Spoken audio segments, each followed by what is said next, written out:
I am calling to order a public hearing of the Committee of the Whole of the Council of the District of Columbia. I'm Phil Mendelson, Chair of the Council and Chair of the Committee of the Whole. Today is Tuesday, January 27th, 2026. The time is 11:24 in the morning, and this hearing is being held virtually, although I'm in room 412 of the Johnny Wilson Building. The subject of this hearing is consideration of two bills. One is Bill 26-227, which was introduced by Councilmember Brianne Nadeau in April last year and co-introduced by Councilmembers Robert White and Brooke Pinto. The stated purpose of Bill 26-227, I think I left out the title of the bill, is One Front Door Act of 2025. The stated purpose of this bill is to direct the Construction Codes Coordinating Board to promulgate rules to allow for residential buildings of a certain height to be served by a single entrance or egress stairway.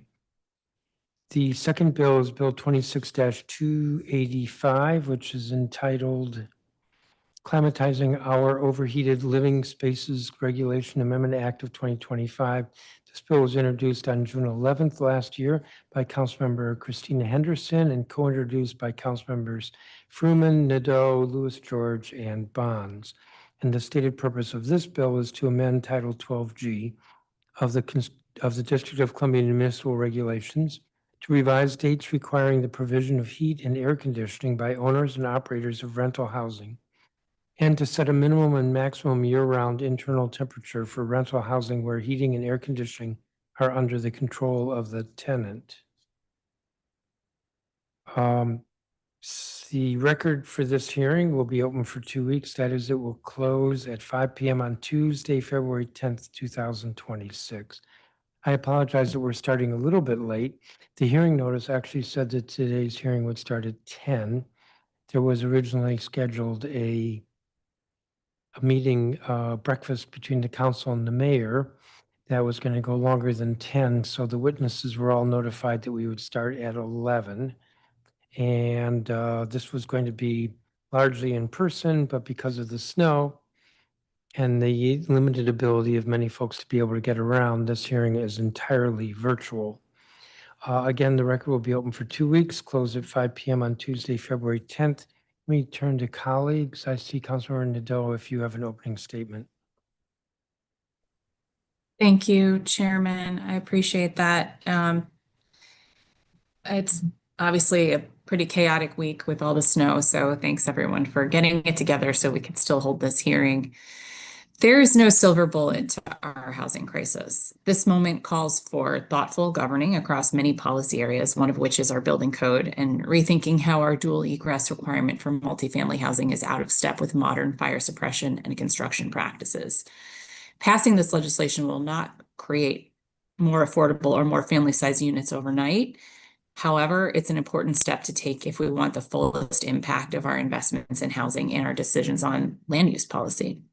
I was excited to introduce the One Front Door Act of 2025 and thank my co-introducers, Robert White and Brooke Pinto, for their support. I also get to thank our government witnesses for their strong support of the bill, which we will hear later on today. The bill's potential continues to come into focus as I continue to learn from experts, practitioners, and the experiences of other cities.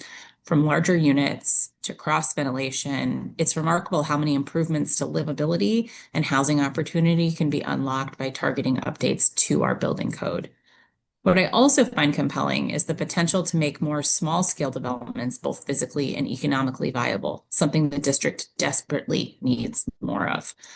This hearing also highlights the need for district government and the Department of Buildings to take a greater leadership role in modernizing our construction codes. While single entry reform is a significant and impactful change, we're really just scratching the surface when it comes to how our codes and regulatory structures act as an artificial barrier to housing growth, preservation, and even to other community needs like childcare centers. It's important that our safety codes are guided by real-world risk assessments of modern construction techniques. It's not simply based on historic precedent. We have an incredible lineup of subject matter experts on the witness list today, so I'm looking forward to hearing their testimony, and I'll have some questions to round out our understanding of these issues. Before we start, I did want to provide 3 notes on the legislation itself. First and most importantly, the bill does not directly amend the district's building code. Instead, it sets out a policy goal: allow for single entry residential buildings in a safe and thoughtful way, and leaves the details of implementation to the experts and rulemaking process. Second note, this type of code reform is often referred to as single stair, but I want to avoid using that term in the bill's title and text. Some people who hear that term for the first time can assume that such buildings have no elevator access or other accessibility measures. As a matter of fact, the more efficient floor plates allowed by this reform often improve accessibility, and we'll hear from witnesses later today about adaptive reuse projects that add elevators where none existed before. Finally, when we drafted this legislation, we looked closely to the city of Seattle and other jurisdictions that have pursued single entry and egress reform. That led us to a target of 6 stories, where we currently only allow up to 3. However, there's robust research showing that with adequate fire suppression, single entry buildings of 8 stories or equivalent height are no less safe. I'll be asking some of our witnesses today to weigh in on this question. I would like the district to lead in this area and not just follow. Thank you, Mr. Chairman, for holding this hearing, and I look forward to discussing with today's witnesses. Thank you, Councilmember Nadeau. We have 26 individuals who've signed up to testify. So I'm going to call folks in groups of 8. And again, everyone is virtual. Yeshim Sayin, who's Executive Director of the DC Policy Center. M.J. Gray, who's Policy Fellow at DC Appleseed Center for Law and Justice. Erica Wadlington, who's Vice President of Public Policy and Strategic Affairs at the DC Building Industry Association. Eric Mail, who is a principal at the Core Group. Cortavia Freeman, who is Brent Elementary School PTA co-president. Neil Flanagan, Travis Bally, and Ethan Arnheim. Some of these folks I know from public education issues, not quite sure why they're here, but we will find out. Because that's what this hearing is about, is a learning experience. Ms. Sayin, are you here? Yes. Please proceed. Good morning, Chairman Mandelson, Chairman Nadeau, Councilmember Nadeau, Councilmember Wright. My name is Yeshim Sayin. I'm the Executive Director of the DC Policy Center, an independent, nonpartisan think tank advancing policies for a growing, vibrant, and compelling District of Columbia. I'm not sure if I'm frozen, but let me know if you cannot hear me. We can hear you. Okay, I'm going to turn off my video to make it better. There we go. I'm here today in support of the One Front Door Act of 2025. This bill takes a modest but important step towards reducing unnecessary regulation to small and mid-scale housing production, allowing certain residential buildings up to 6 stories to be served by a single means of egress would move the district's building code closer to emerging national standards and a long-standing practice in peer jurisdictions. Allowing single egress buildings at modest heights does not create a new class of risky construction. New York City has long permitted single-stair apartment buildings up to roughly 6 stories without any evidence of higher fire-related fatality rates compared to other residential buildings in the city. This change would enable small bulk-ups and adaptive reuse projects that sit between single-family homes and high-rise towers more efficiently.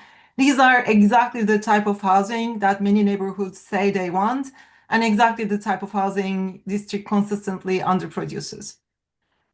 Importantly, single-stair reform should be understood as a part of a broader need to recalibrate the district's building codes toward proportionality. I'll mention 4 things the district can do regarding building codes. There's more in my testimony, but I'll skip them in the interest of time. The first is that through successive code cycles, the district has layered extensive local amendments on top of already stringent base codes that we follow. In many cases, these additions increase cost and complexity without any clear measurable life safety benefits, particularly for small and mid-sized residential projects that would be affected by this particular bill. As the district enters its next code update, a simple principle should guide decisions. adopt updated ICC base codes promptly and without any local amendments unless there is a real proven safety concern. This should not be a matter of preference or habit. It should really be driven by safety concerns. Second, the city should more fully and consistently use the international existing building code. We have adopted the international existing building code, but many alteration, change of use, and addition projects continue to be reviewed as if they were new construction, adding to cost and time. National research and local experience show that code-driven upgrade requirements are among the biggest barriers to adaptive reuse, including office to residential conversions. Making international existing building code pathways the default for reuse projects, clarifying when full structural upgrades are actually required, and expanding performance-based compliance would better align practice with the intent of the code. Third, the district applies its green construction code on top of the international building code for multi-family buildings for over 4 stories. The city should also consider using a higher height threshold, such as 8 stories, as a trigger for mandatory green construction overlays. I have some examples of where this happened in the rest of the country. I'll skip them in the interest of time. Fourth and lastly, the district should establish a clearer proportional regulatory pathway for accessory dwelling units. ADUs are legal as of right in most residential zones, but in residential zones that are zoned for 2 or more units, they're treated as if they're entirely new units, and this is not really helping our cause. A tailored code path for a primary dwelling plus 1 accessory unit would better reflect scale, reduce uncertainty, and encourage safe legal construction. As I said, there are many other examples of regulatory reform, including regulatory reforms for our building codes, some big, some small, and the city can adopt them to make infill construction and housing production easier. Some are in my testimony, some we will publish later in April at the Policy Center, and we look forward to discussing these meaningful reforms with the committee. Thank you for the opportunity to testify, and I'm happy to answer any questions. Thank you. MJ Gray, and I don't have a copy of your. Oh, we do have a copy. Never mind. Please proceed. Thank you, Chairman Mendelson, and thank you for the opportunity to testify today in support of B26-285 or the COOLS Act. My name is MJ Gray. I'm a policy fellow at the DC Appleseed Center for Law and Justice. My work at DC Appleseed focuses on climate resiliency, particularly ensuring that the district mitigates the risks of rising temperatures that disproportionately impact DC residents living on low incomes, seniors, and individuals with chronic health conditions. Today, we're here to support the COOLS Act as a necessary first step to protect public health in the face of a changing climate. The COOLS Act would adjust heating requirements to meet the real needs of DC's climate, prevent mold growth by reducing prolonged warm and damp indoor environments through earlier access to air conditioning, and protect sensitive populations by ensuring safe indoor temperatures and adequate air quality. Heat resilience is an essential goal for DC, given that currently it has the highest EMS activation rate per 100,000 residents on high heat days. The CDC's Heat and Health Tracker utilizes a social vulnerability index, including factors like age, race, disability, access to transportation, and it identifies DC neighborhoods located east of the Anacostia River as highly vulnerable to extreme heat. As our climate and weather patterns shift, DC renters need updated policies to reflect their safety and health. DC temperatures now consistently average in the 60s throughout April. In April 2025, high temperatures spiked into the 70s on 9 days and into the 80s on another 9 days. Warmer temperatures have also lingered longer into October. In 2025, again, there was a heat spike on October 5th to 8th with high temperatures in the 80s, just days after mandatory heating turned on. Mandatory heat and temperature conditions in the 70s and 80s isn't necessary, comfortable, or safe. These requirements were instituted to provide safeguards to keep tenants warm, but as our conditions change, we must scale this requirement to better match what is needed and keeps indoor environments safe. Indoor environment conditions play a critical role in health outcomes, particularly with respect to mold growth. Mold is most likely to develop between 60 to 80 degrees Fahrenheit, and elevated indoor humidity further increase mold risk, underscoring the importance of temperature and humidity regulation. Improving air circulation is also essential to preventing moisture buildup and condensation. Air conditioning systems both help circulation and extract moisture as part of the cooling process. But when heating remains on despite mild outside temperatures, residents are often forced to open their windows for relief. But during late spring and early fall, this practice directly introduces outside air that's already high in moisture due to the increased precipitation. Maintaining mandatory heating through May 1st, therefore, encourages warm and humid indoor environments, where allowing heating systems to be turned off earlier and providing residents with access to air conditioning sooner would reduce the indoor humidity, improve the air circulation, and help prevent the mold growth. Mold and excess moisture are also well-documented triggers for respiratory illnesses like asthma, which is a significant issue in the district, where we have over 64,000 adults living with asthma as of 2021. In brief, the COOLS Act is an important adjustment to improve safety and health for DC renters whose landlords already provide air conditioning, and we urge the council to take this step. However, we must note that the COOLS Act only improves access for those renters who already have air conditioning in their rental unit and would not improve conditions for tenants whose landlords do not provide AC in their lease agreement. Heat is a health equity concern, and the CDC's heat and health map clearly illustrates that district residents living in wards 5, 7, and 8 are particularly vulnerable to heat-related illness. While we're not aware of any inventory or tracking of DC rental units that do not provide air conditioning, we do suspect many of these rentals are located within wards 5, 7, and 8.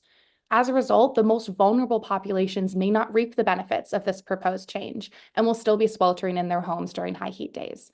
We urge the council to take the next step in promoting health equity and heat resilience by extending the right to live in a safe temperature to all DC renters. Thank you. Thank you, Ms. Gray.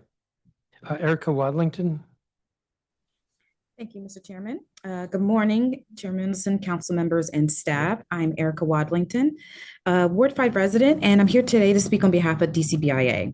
DCBIA is a lead organization solely focused on development here in the district, and we strongly support the One Front Door Act of 2025. This reform represents a pragmatic, evidence-based approach to update our construction codes that can meaningfully expand housing, improve project feasibility, and unlock development in constrained sites. Dual stair requirements can render multifamily construction infeasible on narrow or irregularly shaped lots. In a built-out city like DC, allowing single stair buildings will help make housing production possible on sites that would otherwise be undevelopable or constrained. So many blocks in DC's major development corridors, like those on Georgia Avenue, Rhode Island Avenue, Connecticut Avenue, or even 14th Street Northwest, are already zoned for buildings ranging from 5 to 7 stories. So allowing single stair configurations allow these corridors will be able to more efficiently use that zoning and increase the number of units per building. So improving project feasibility and returns and ultimately supporting the production of more housing.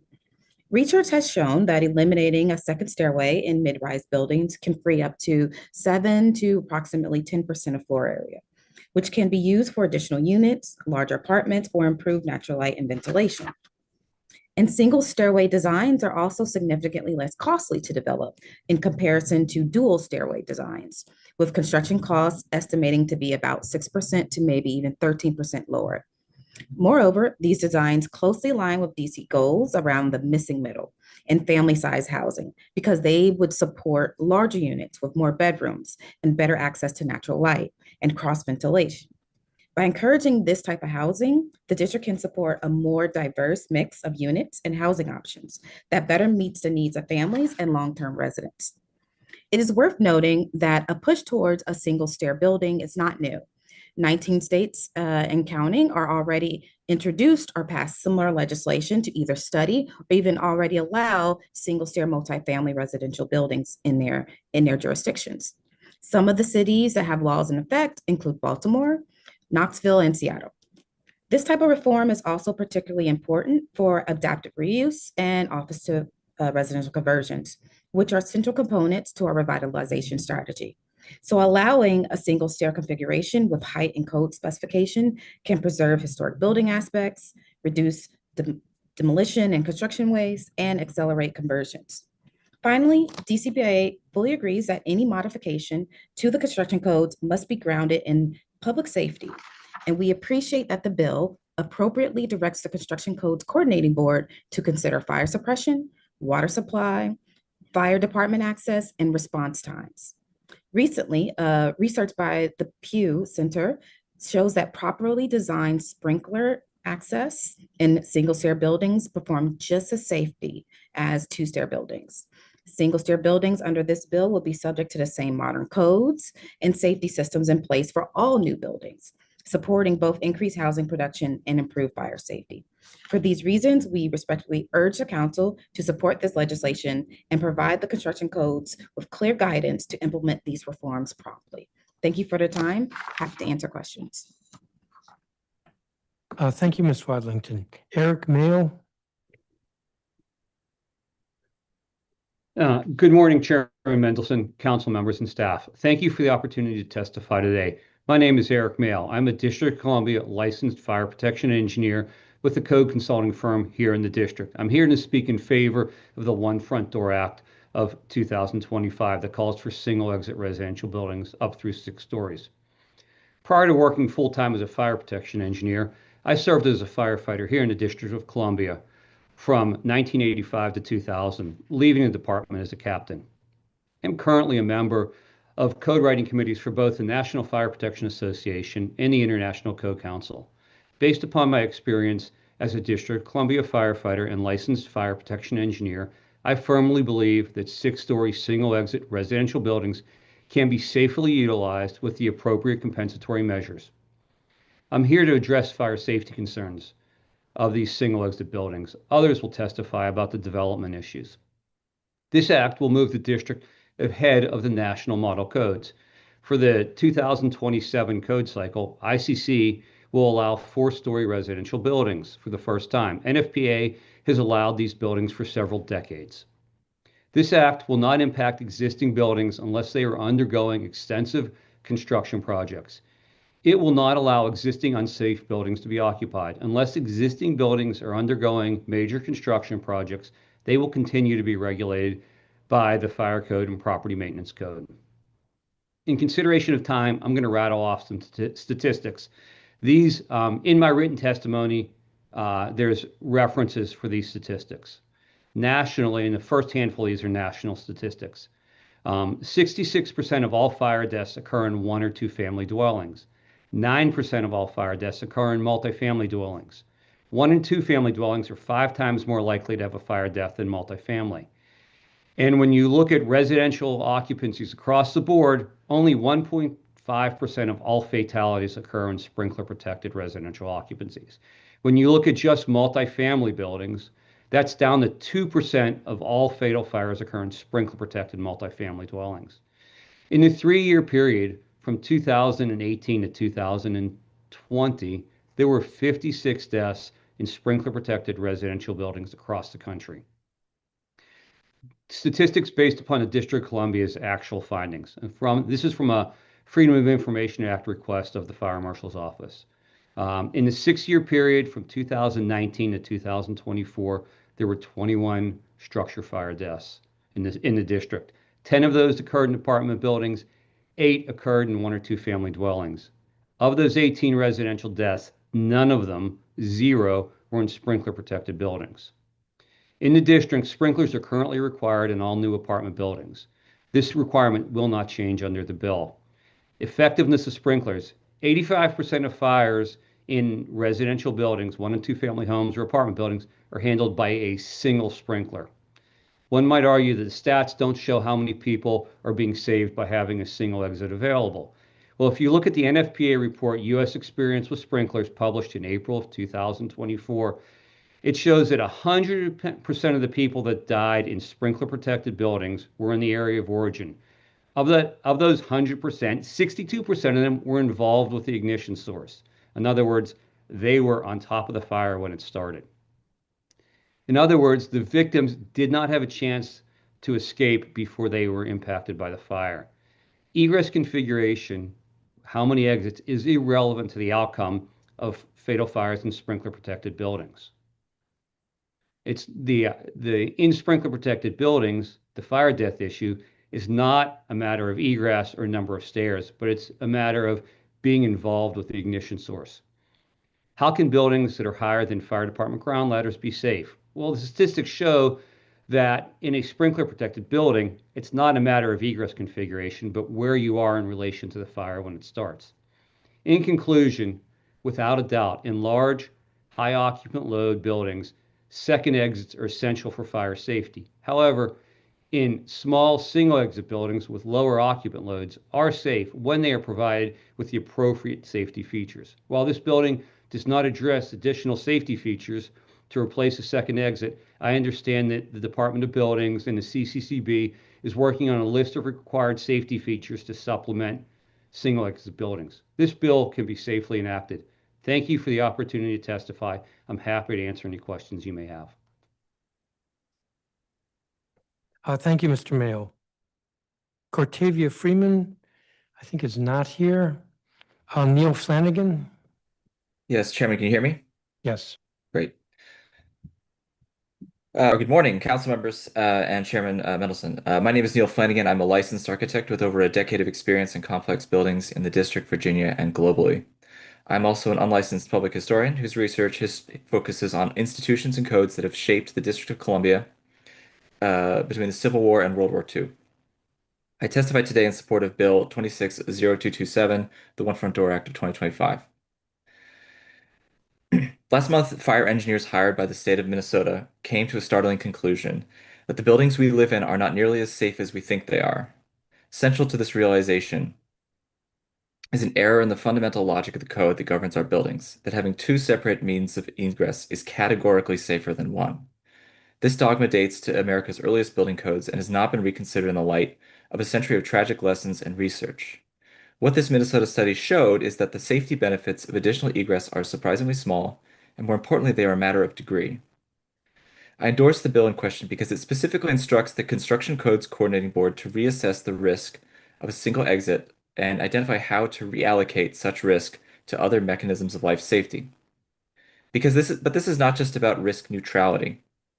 Analyzed systematically from building to building across the population and over a whole human life, point access to residential buildings will enable substantial improvements to the safety, security, and well-being of those who call Washington home.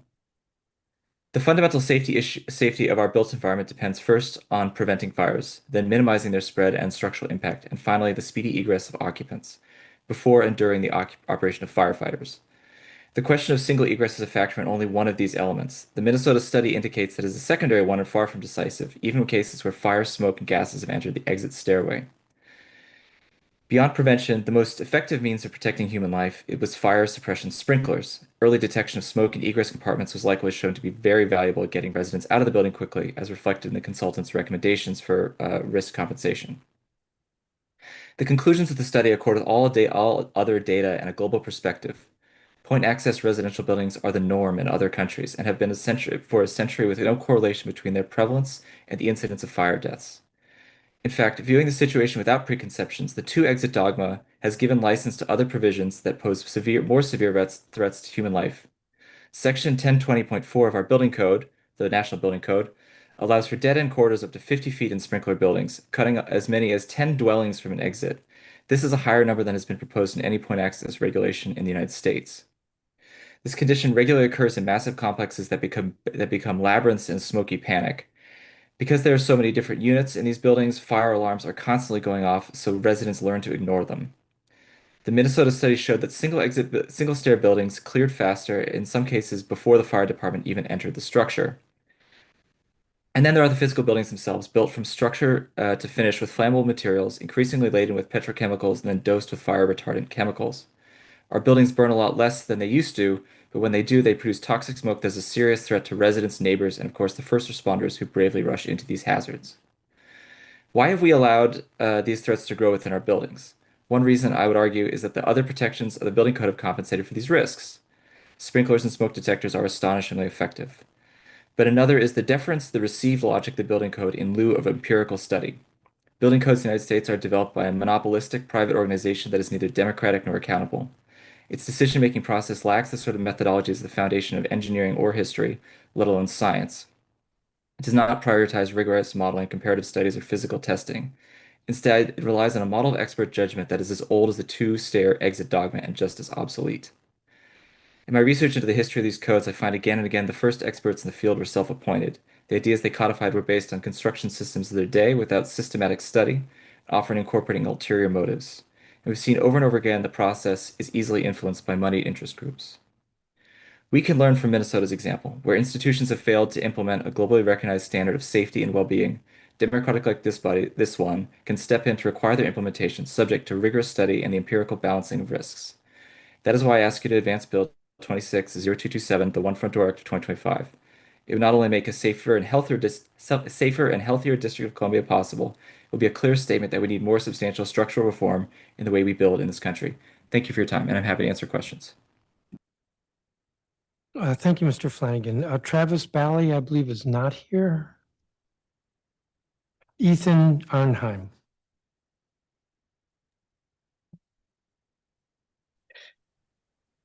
Hello, my name is Ethan Arnheim. I'm the principal and founder of 202 Partners, a vertically integrated real estate investment and development company.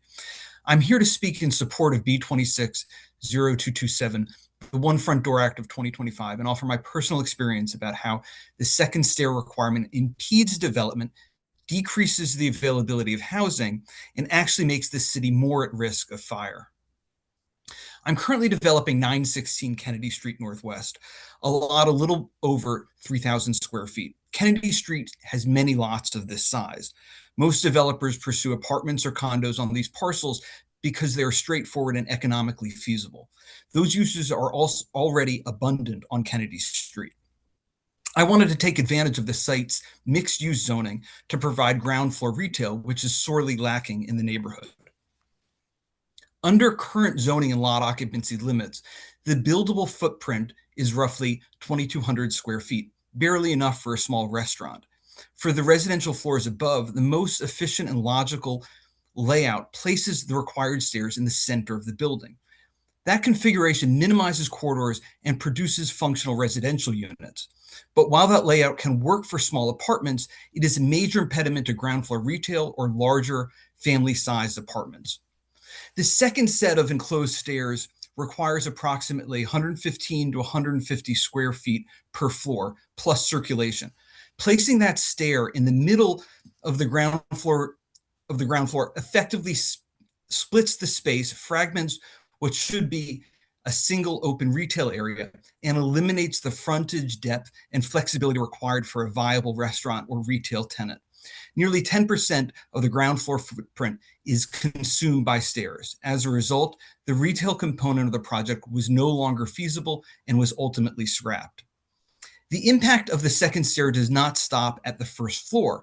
The same square footage is lost on every level of the building. Across 4 floors, roughly 600 square feet of otherwise usable space is removed, space that could be used for additional bedrooms or more livable units. This results in a less desirable building for tenants and a less efficient use of land. At an as-completed value of approximately $500 per square foot, that represents roughly $30,000 in lost value, which could otherwise support safer, higher quality construction. The second stair requirement was developed long before modern building science and today's layered fire safety systems existed. When these rules first emerged, buildings were not required to have sprinkler systems, smoke alarms, or modern fire resistance rated assemblies. Since then, building codes have added extensive and costly fire safety measures. Today, substantially renovated buildings must include full fire assemblies designed to prevent fire and smoke from spreading between units. These requirements are detailed and expensive. Fire-rated walls, floors, insulation, drywall, and doors, sealed penetration using fire-stopping systems, protected plumbing and HVAC penetrations, arc fault electrical circuits, and sprinkler systems throughout. Bedrooms must also have an egress window to allow fire rescue, which is an essential life safety requirement that is unaffected by this proposed change.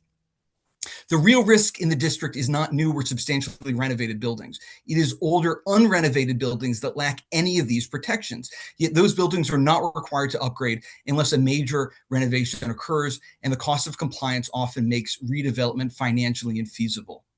Allowing more efficient buildings by eliminating the unnecessary loss of square footage raises property values and makes comprehensive code compliant renovations more likely.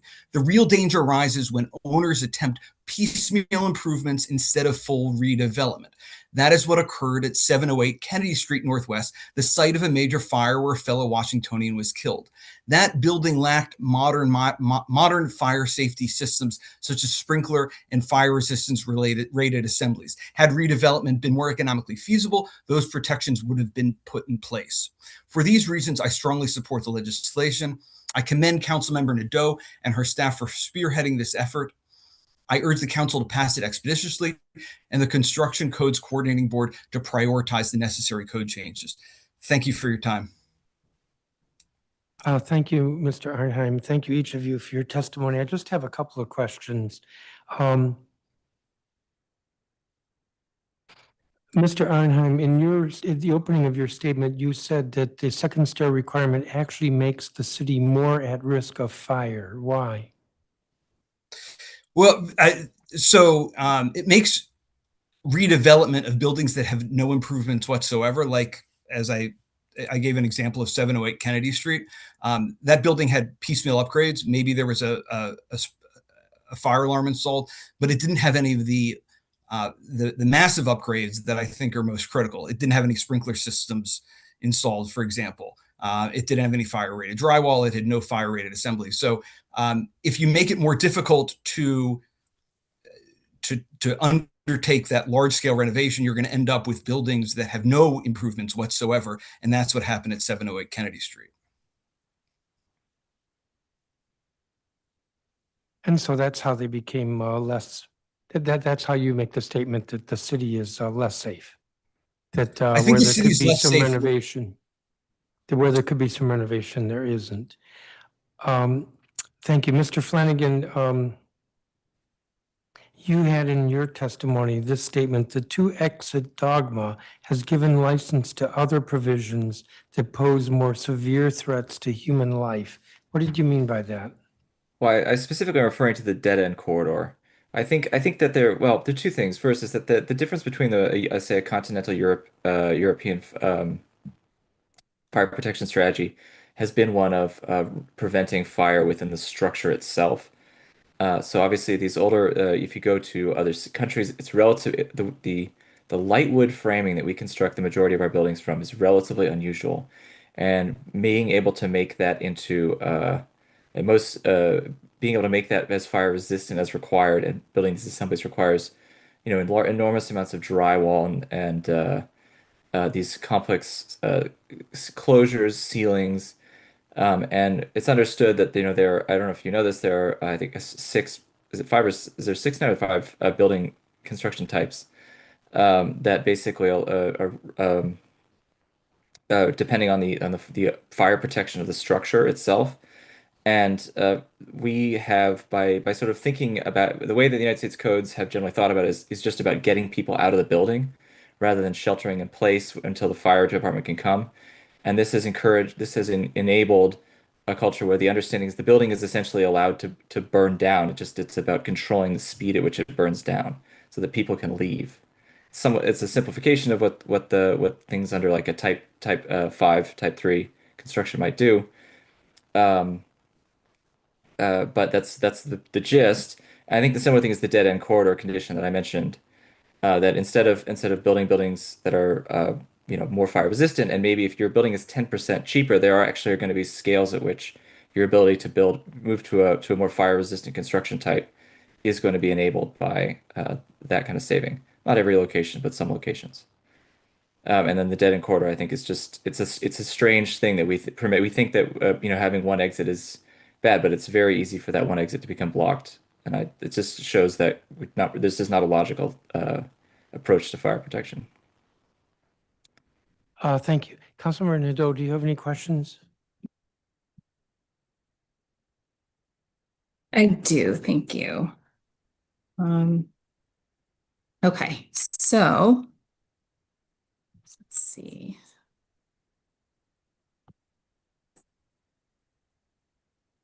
Yes.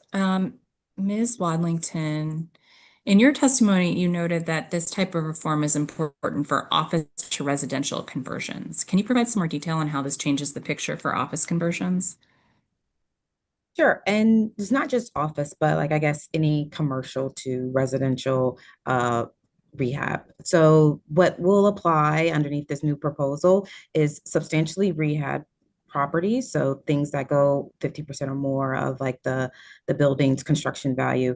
Those opportunities as where you're able to upgrade and then also address like the added construction code requirements. So where we see more your small to mid-size needs for development, and then also to reconfigure that space on those oblong or irregularly shaped lots, you're able to get more building efficiency, and that more building efficiency equals more housing. Super helpful. Thank you. Okay. Mr. Arnheim, in one of your projects, what would the cost of enhanced fire suppression be relative to the cost of having to add a second egress? I think that they would, so I estimated the cost of the second stair at around $300,000, and that's on the basis of $500 a square foot. That's probably about the whole price of the fire suppression measures inside the building as a whole. So include the sprinkler system, the fire rated drywall, the arc fault circuit interrupters. There's a lot of measures. They're redundant, layered, and the creation of a fire rated assembly is not cheap. I think it would probably actually be more than $300,000, but not much more.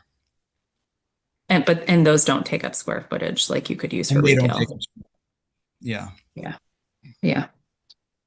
Great. I think that's all I have for this panel. Thank you all so much. Thank you, Mr. Chairman.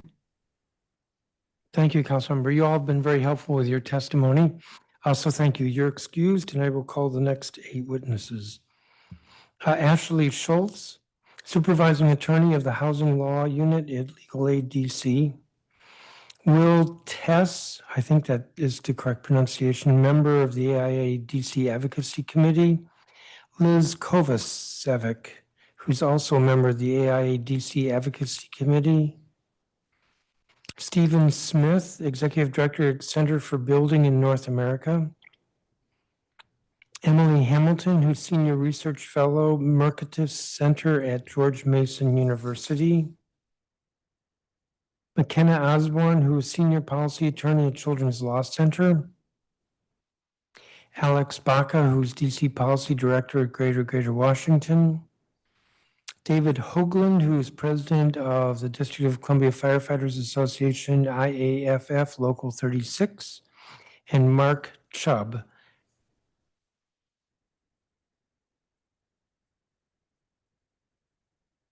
And we'll start with Ashley Schultz.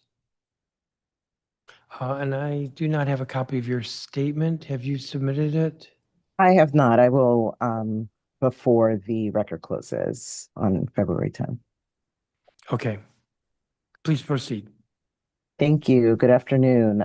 My name is Ashley Schultz. I'm a supervising attorney in the housing unit at Legal Aid DC. I'm testifying in support of Bill 26-285, the Cool Spaces Regulation Amendment Act of 2025. Legal Aid provides direct legal representation to tenants in the district who live on incomes that are 200% of the federal poverty level and below. And the housing unit at Legal Aid is a group of about 30 lawyers and support staff who represent and assist hundreds of DC tenants each year. Legal Aid supports the bill, but encourages the council to reconsider the enforcement provisions that were included in the 2023 introduction of the bill, and that's in reference to 14 DCMR 510.1. Legal Aid's client community stands to benefit from advancing the dates when air conditioning must be provided to tenants. It reduces the risk of unsafe and uncomfortable temperatures in rental housing during the spring and fall. And with hotter and more humid temperatures, it warrants legislation that gives tenants access to cooler air in the spring and summer months. Secondly, legal aid's client community also stands to benefit from the provision that gives flexibility to landlords for turning over the two pipe systems. As it was noted in the introduction of this bill, the district experiences extreme fluctuations in temperature, especially during late April and early May and early October. And the flexibility to switch from air conditioning to from heat to air conditioning anytime within a range of dates makes it more likely that landlords will adjust according to the actual outdoor temperature and prioritize the comfort and the safety of tenants in the building.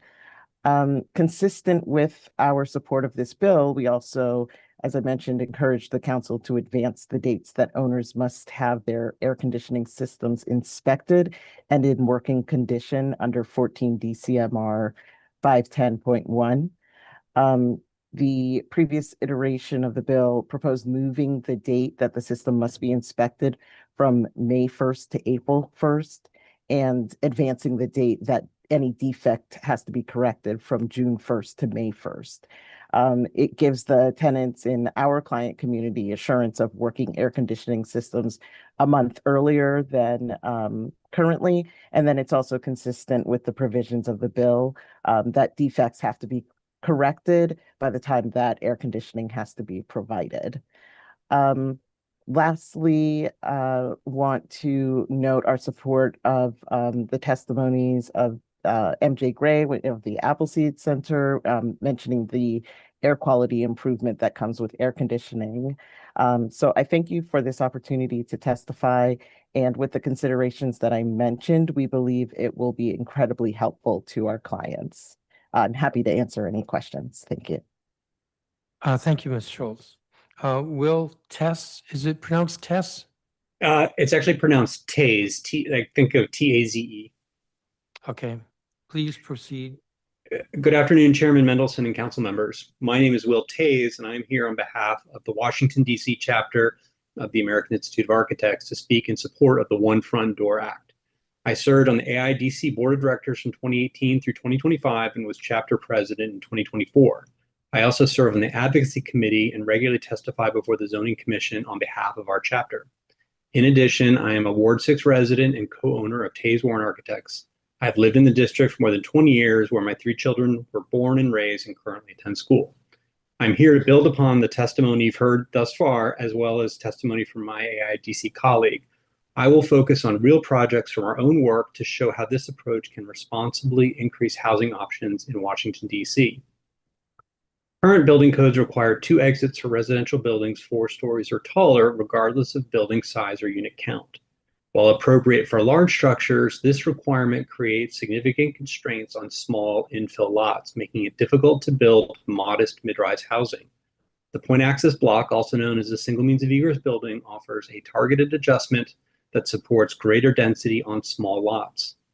We refer to these buildings as single core, small multifamily buildings organized around a single stair, often paired with an elevator serving all floors. As shown in Exhibit 1 in our submitted testimony, this differs from conventional double-loaded corridor buildings, which require stairs at both ends and consume significantly more floor area. Single core buildings enable gentle density. Our initial studies show potential unit increases of up to 25% without changing zoning. More importantly, these buildings allow for larger units with more bedrooms, shifting incentives away from maximizing unit count alone. In many cases, single core designs support family-size units, multi-generational living, and aging in place. As illustrated in Exhibit 2, single core buildings in cities such as Seattle and Austin are visually consistent with traditional multifamily development and contribute positively to neighborhood character. Single core buildings also support adaptive reuse, particularly in a city like DC with a rich historic building fabric. Rather than assembling multiple parcels for large projects, individual property owners can incrementally add density with well-scaled buildings and articulated ground floors. Accessibility is another key benefit. In small buildings, also elevators are often infeasible due to space and cost. By eliminating a second stair, a single core layout can accommodate an elevator, providing accessible units on every floor. Street level engagement also improves. As is shown in Exhibit 3, conventional double-loaded corridor buildings often present blank facades. In contrast, single core buildings create multiple entrances, stoops, and porches, resulting in more vibrant streetscapes. To assess local impacts, Exhibit 4 is an overview of 3 built or permitted projects designed by my firm, Taze Warren Architects. The first, shown in Exhibit 5, is a small RA2 infill lot currently containing 8 units. A single core approach could add 2 more units, include an elevator, and potentially provide an inclusionary unit. The second example, shown in Exhibit 6, is a large MU4 site in Petworth. While total unit count may decrease, average unit size increases by nearly 64%, building efficiency improves, and family-size units become feasible. Our third example, illustrated in Exhibit 7, is a corner mixed-use building in Columbia Heights. A single core design would also allow full elevator access, larger units, and a 27% increase in bedroom count while maintaining the ground floor retail space. Across all cases, density increases would be moderate, exterior appearance changes are minimal, and fire safety standards remain equivalent with sprinklers and alarms throughout. Finally, we worked with the Department of Buildings to generate a citywide analysis. As shown in Exhibit 8, over 5,200 eligible lots totaling more than 11 million square feet of lot area were identified where single core could apply, primarily along major commercial corridors. In conclusion, single core won't shift the market, but it expands the toolkit. It enables more family-sized, accessible housing while preserving neighborhood character and improving quality of life across Washington, D.C. Thank you for your time and for the ability to testify on behalf of AIA DC. Thank you. Thank you, Mr. Taze. Liz Kovacevic? Kovacevic, but you're close. Not even close. It's okay. It's mispronounced all the time. But thank you for having me here, Chairman Mendelson. My name is Liz Kovacevic, and I'm a licensed architect and advisory neighborhood commissioner for 4CO4 and a DC resident for the last decade. I'm here on behalf of the Washington chapter of the American Institute of Architects, along with my colleague, Will. Our chapter was founded in 1887 to advance the value of architecture and design in Washington, D.C., and we continue that work today for our more than 2,300 members across the district. As an organization, we're invested in seeing our communities thrive, and a key part of that is advocating for better and more affordable housing for everyone. So with that, we strongly support the One Front Door Act. As the population of DC continues to grow, increasing housing density and housing affordability becomes even more important. With almost half of all renters in DC struggling to afford rent, we need more solutions to add to the housing stock. DC's current limitation on building form restricts flexibility, contributes to high construction costs, and limits infill opportunities, especially on small, irregular, or constrained sites. So this legislation would be a powerful lever to increase housing supply, especially in mid-rise multifamily buildings.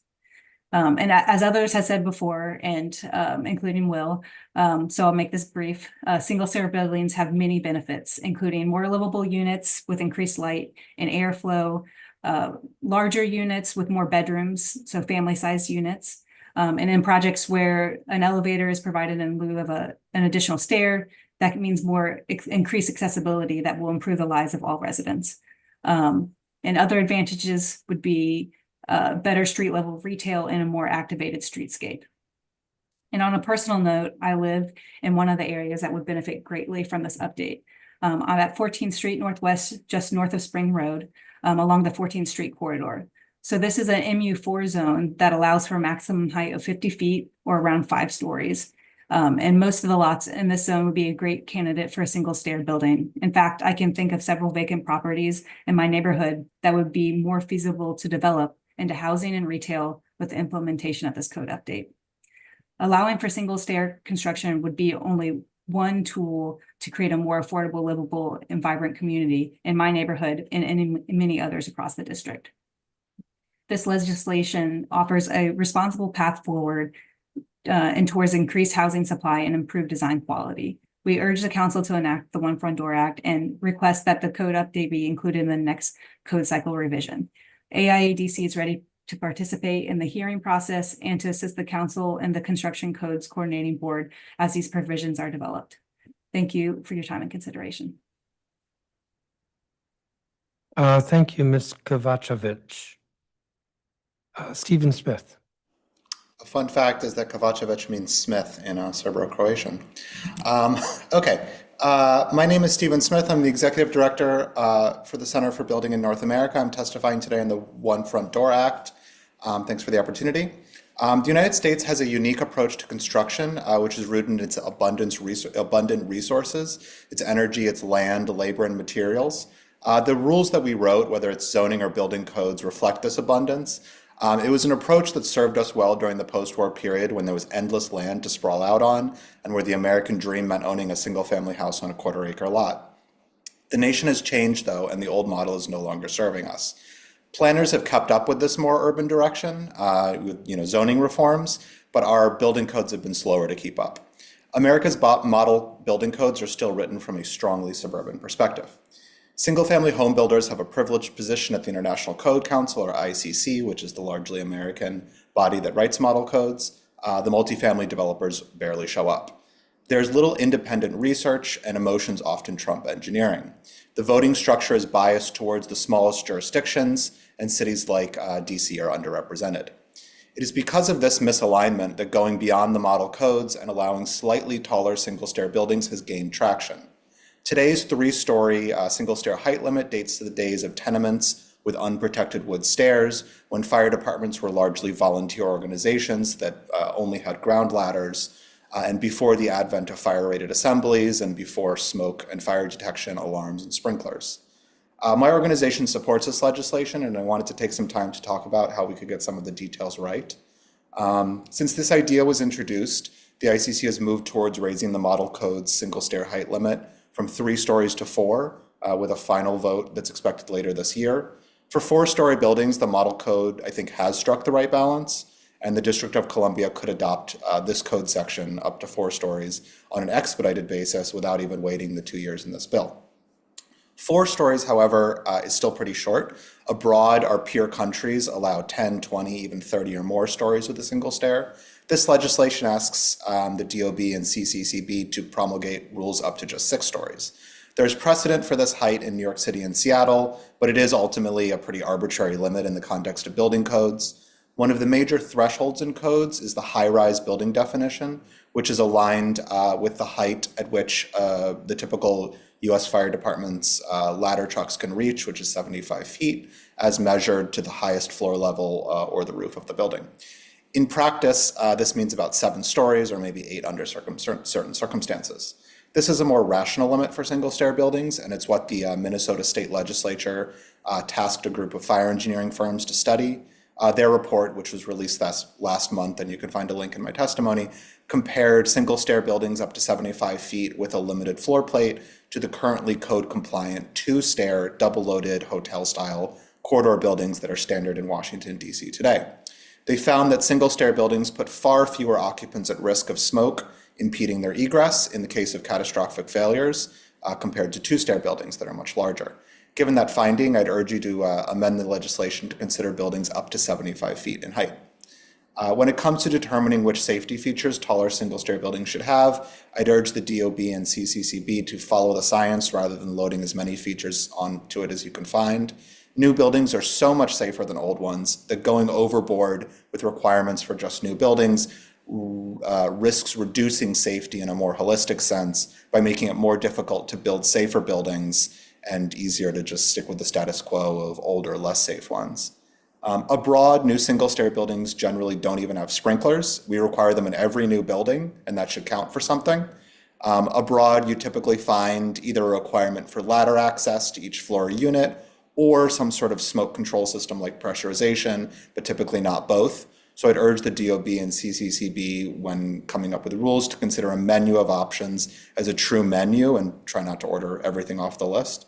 So the bad news is that the model code writing bodies have moved very slowly on this, and it forces a place like DC to develop a new code section after decades of, frankly, deference to the model codes. But the good news is that the current limits are so conservative that there is a lot of precedent abroad and even at home domestically for how to go just a little bit taller without reinventing the wheel. So thank you very much. Thank you, Mr. Smith. Emily Hamilton. Thank you, Chairman Mendelson and Council Member. I am Emily Hamilton, a Senior Research Fellow at the Mercatus Center at George Mason University, where I am co-director of the Urbanity Project. My comments are on the One Front Door Act. Two staircase requirements have long been in place for many apartment buildings in the district and across the country. This requirement is a major impediment to housing construction. However, it is not undergirded with the type of rigorous analysis such a mandate deserves. In fact, research indicates that mid-rise apartment buildings with a single staircase are at least as safe as housing alternatives. Allowing taller apartment buildings to have a single staircase would lead to three concrete benefits for the DC housing market, as we've heard today. First, and perhaps most importantly, the reform would open up opportunities for housing construction on more lots. In a city like DC that has many narrow lots, assembling a parcel large enough to accommodate a two-staircase building can be costly and difficult. Allowing single-stair buildings would drastically expand the supply of land on which it's feasible to build multifamily housing. Second, a building with a single staircase offers substantial cost savings relative to a similar building with two. And third, relative to typical double-loaded corridor buildings, single-stair buildings facilitate more units with windows on multiple sides. My own family lives in a rare 3-bedroom condo in a courtyard building, but few other families with kids have the same opportunity. These benefits are substantial. Given the large cost of borrowing single-stair buildings over 3 stories, a mandate for a second egress for mid-rise buildings could only be justified were it proven to provide consequential life safety benefits. The first requirements for mid-rise apartment buildings in the U.S. date to the 19th century. Since then, apartment buildings have become much safer.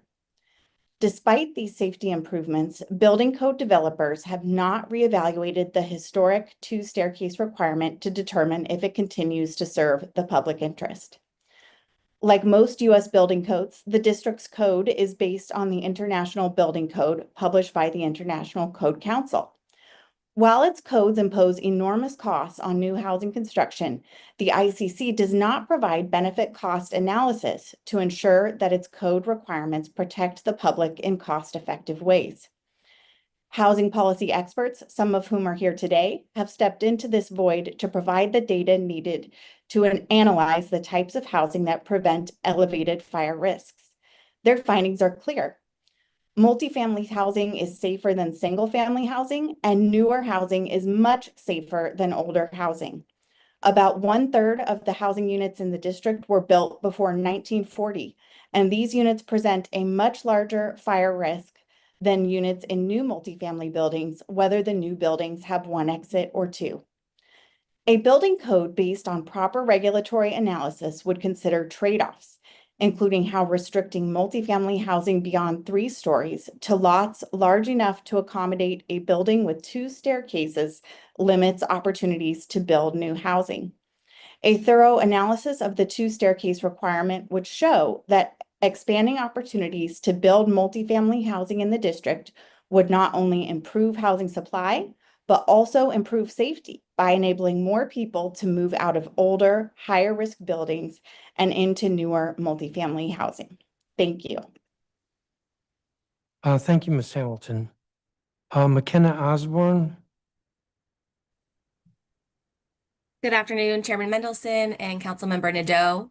My name is McKenna Osborne. I'm a senior policy attorney at Children's Law Center and a tenant in the district. I'm testifying today on behalf of Children's Law Center. Our more than 100 staff work with children, families, and partners across the district toward a future where every child can grow up with a strong foundation of family, health, and education. Thank you for the opportunity to testify on the One Front Door Act. A key part of a strong foundation for children is housing security, having a safe, healthy, and stable place to call home. Through our work representing children in foster care and families navigating barriers to their children's health and education, Children's Law Center sees firsthand how difficult it is for low-income families in DC to access and maintain housing, and how that is harming DC children. Children stuck in poor quality housing that is making them sick because it's the only option their family can afford. Children who miss school and have a harder time learning when they're there because of frequent moves, stress, and food insecurity. And children who become involved in the child welfare system while their family is struggling to maintain adequate housing. In recognition of this pervasive issue among our clients, Children's Law Center has been compelled to expand our work to advocate for more quality, affordable housing for families in DC. Therefore, we support the One Front Door Act because passing this bill will remove an outdated aspect of the district's building code that inhibits the number and affordability of housing units included in new 4 to 6 story multifamily projects.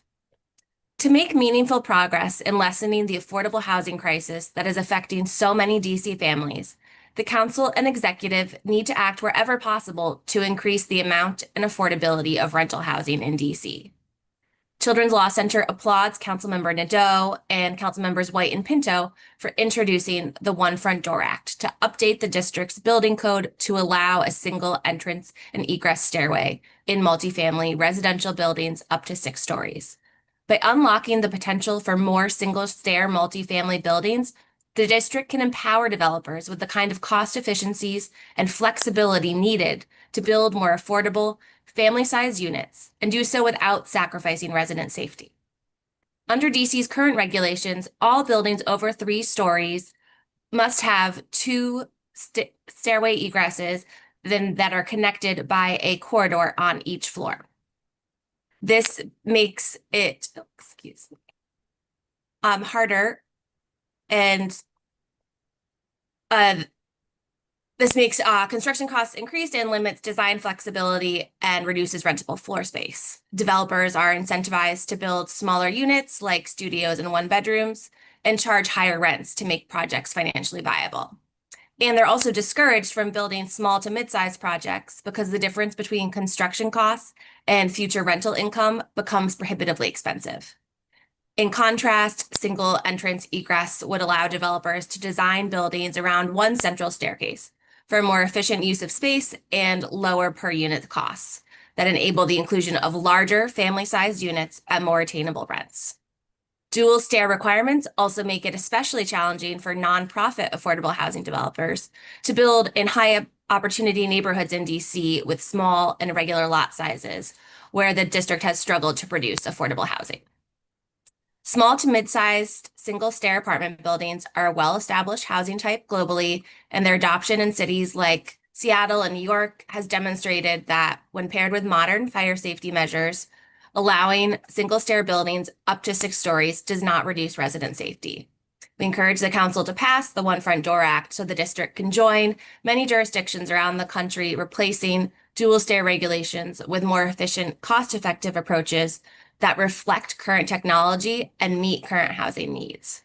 Thank you, and I welcome any questions. Thank you, Ms. Osborne. I don't have a copy of your statement. I will submit it shortly. Thank you. Alex Baca? Good afternoon.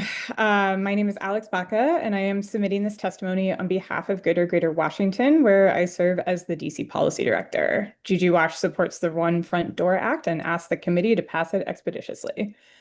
Legalizing point access block buildings, or single-stair buildings, is an increasingly popular policy across the country. Proponents of single-stair favor it as a way to build larger, better ventilated, and better lit units in multifamily buildings. Single-stair can also bring down the cost of new construction and make it easier to build on narrow or otherwise oddly shaped lots. The One Front Door Act aligns with GGWash's continued advocacy for building more homes within neighborhoods, particularly affluent neighborhoods, existing fabric, for which we are pushing on multiple fronts, including through the comprehensive plan rewrite. I am far from an expert on building codes. Fortunately, there are knowledgeable researchers, advocates, and practitioners on today's witness list who can speak to the practicalities of point access blocks. For my part, I'd like to relay a recent conversation that I had with a career firefighter who moved to the district specifically because it was, in their words, a really good place to fight fires. I find that extremely startling. And the reason that the district is a really good place to fight fires, apparently, is because we have so many old wood buildings. While anecdotes are only one sort of data, this indicates to me that FEMS's rank and file can fairly easily articulate what puts people here in danger, and it's not single stair. New buildings built with fireproof materials and equipped with sprinklers, fire doors, and standpipes are categorically safer than old ones and should be allowed to be point access blocks, as you have heard from a number of other witnesses. We support the bill as written. However, it could be improved upon by allowing for point point excess blocks up to 75 feet, which was found by a study conducted for the state of Minnesota to be no less safe than anything less tall. We thank Councilmember Nadeau for her continued leadership on housing production policy and commend the Department of Buildings for approaching this issue with enthusiasm and curiosity. We are so excited to see the executive come out in favor of this and know that it was a long road for the agency. They've done some really fantastic work, and I want to give DOB a lot of credit. Thank you so much. Thank you, Ms. Baca. Dave Hoagland, President, DC Firefighters Local 36. Good afternoon, Chairman Mendelson, Councilmember Nadeau, and other members of the Committee of the Whole. I'm David Hoagland, President of the District of Columbia Firefighters Association, IFF Local 36, of the Metro Washington Council of the AFL-CIO. The primary mission of our union is to ensure the safety of all DC firefighters, which in turn leads to the safety of all the residents and visitors of the District of Columbia who we serve. The One Front Door Act is not safe, and I'm here to testify today in opposition to this bill's passing. Fire codes have been developed to prevent fire deaths. The modern fire code was developed more than 50 years ago. Perhaps that's why bills like this are popping up across the country, because people have forgotten how many fire deaths were attributed to having only one means of egress from a building. Just because things like fire sprinklers and more modern fire detection systems have emerged to help warn occupants of fires and keep the fire in check until the arrival of the fire department, it does not eliminate the need for other fire life safety measures like having a second way out of a building on fire. All of things work in concert with one another with the goal of minimizing risk and eliminating fire deaths. Buildings that are 6 stories or fewer are still tall buildings, and it takes time to descend stairwells in order to exit the building in the event of a fire. The types of buildings that this bill would allow for are typically constructed with a single open stairwell. This does not provide the means for occupants on floors above the fire to exit past the fire floor without being exposed to the byproducts of combustion. This leads to occupants being trapped and in need of rescue. Their only means of rescue would be by ground or aerial ladders being put in place by our members. Depending on the setback to the street and the building density, it can be a challenge to quickly get these means of rescue in place on all 4 sides of the building. This very scenario happened just a few weeks ago in Southeast when DC firefighters rescued 6 children from an apartment fire. 2 stairwells are not only for occupants of the building, they are also utilized strategically by firefighters. Think of a scenario where you have a 6-story building and there's a fire in the 3rd floor apartment towards the front of the building. If there are 2 stairwells, the front stairwell can be used for firefighters to ascend and attack the fire, while occupants can lead themselves away from the smoke and exit safely down a rear stairwell. It's extremely difficult for firefighters fully equipped in structural firefighting gear and laden with equipment to ascend a single stairwell under fire conditions without being overrun by occupants trying to exit or coming across occupants in need of assistance. This slows the progress of extinguishing the fire, which is the most impactful way to eliminate danger in these buildings. There is an existing process in place for any developer to apply for an exemption in order to build a single egress stairwell. That allows for properties to be evaluated on a case-by-case basis for their hazard level. Structures like this that are already in existence are constructed with mostly non-combustible materials like heavy timber, brick, stone, or concrete. The new buildings that will be constructed, should this bill pass, would be made of lightweight wood frame materials that allow for easy fire spread and fail much faster under fire conditions. They would quite literally be tinder boxes in the event of any fire of significance. Almost the entirety of all structures in the District of Columbia are rated as medium to high hazard risk according to NFPA standards. Both the IAFF and the International Association of Fire Chiefs jointly oppose these bills, and I will submit their joint letter as a supplement to my testimony today. This bill would make residents less safe and make it more difficult to put the fire out safely and efficiently. The square footage gained would not make a dent in the housing affordability crisis in the district. Multifamily buildings are typically occupied by our most vulnerable residents. It's not worth the risk. This is simply not just a matter of public safety, but also firefighter safety. Thank you for the opportunity to testify today, and I look forward to answering any questions you may have. Thank you, Mr. Hoagland. Mark Chubb.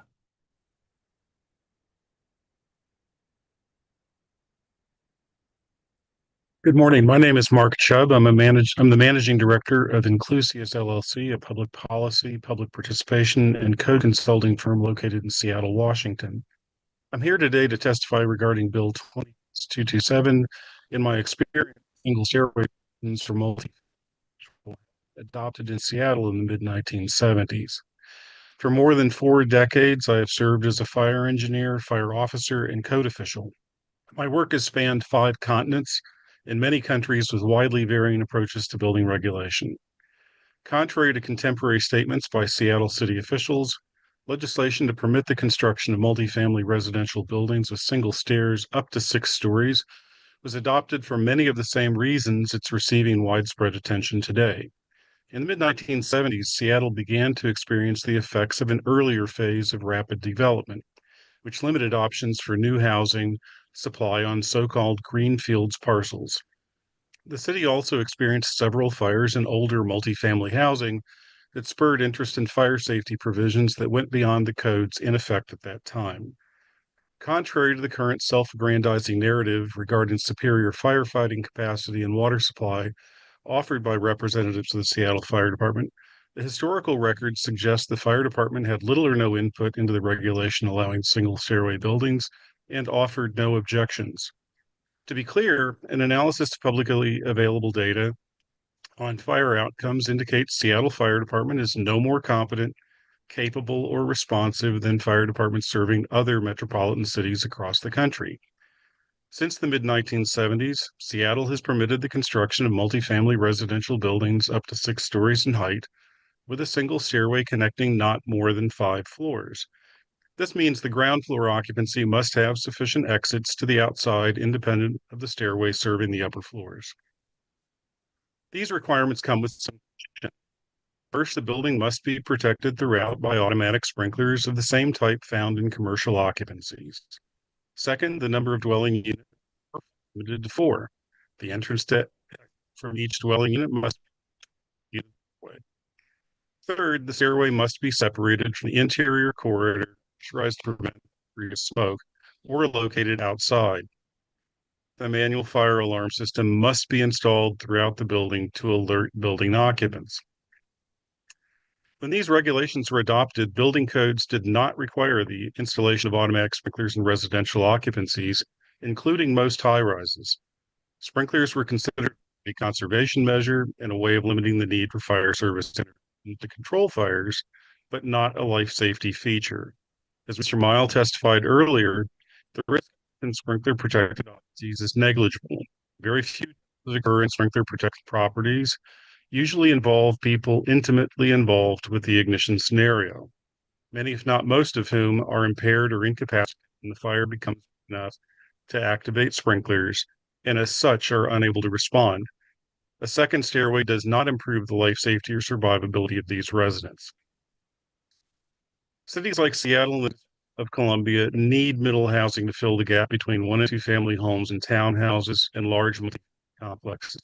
Buildings that will fit on existing residential parcels become economically and architecturally viable with the allowance for a single stair. I encourage the District of Columbia to follow the lead of Seattle and many other communities across the country, working to increase the supply of affordable housing by amending the building code to allow single exit stairways with conditions up to 6 stories in height.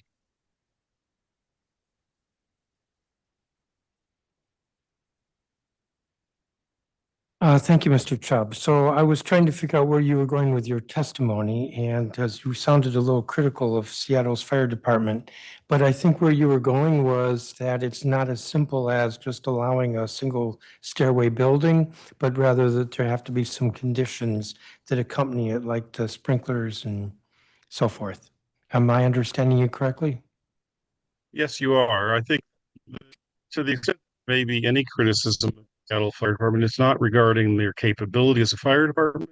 It's regarding the notion that the safety of the residents of buildings depends somehow on service intervention. These buildings are safe enough with or without the firefighters to control the fires. Thank you. Mr. Hoagland, a couple of questions for you.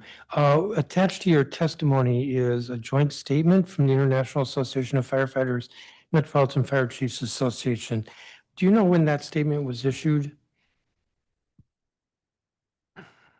You're on mute. Yeah. So what I do know is that, and just listening to people's testimony, it sounds like a lot of people are quoting the same position paper, but these bills like this have been popping up in states across the country.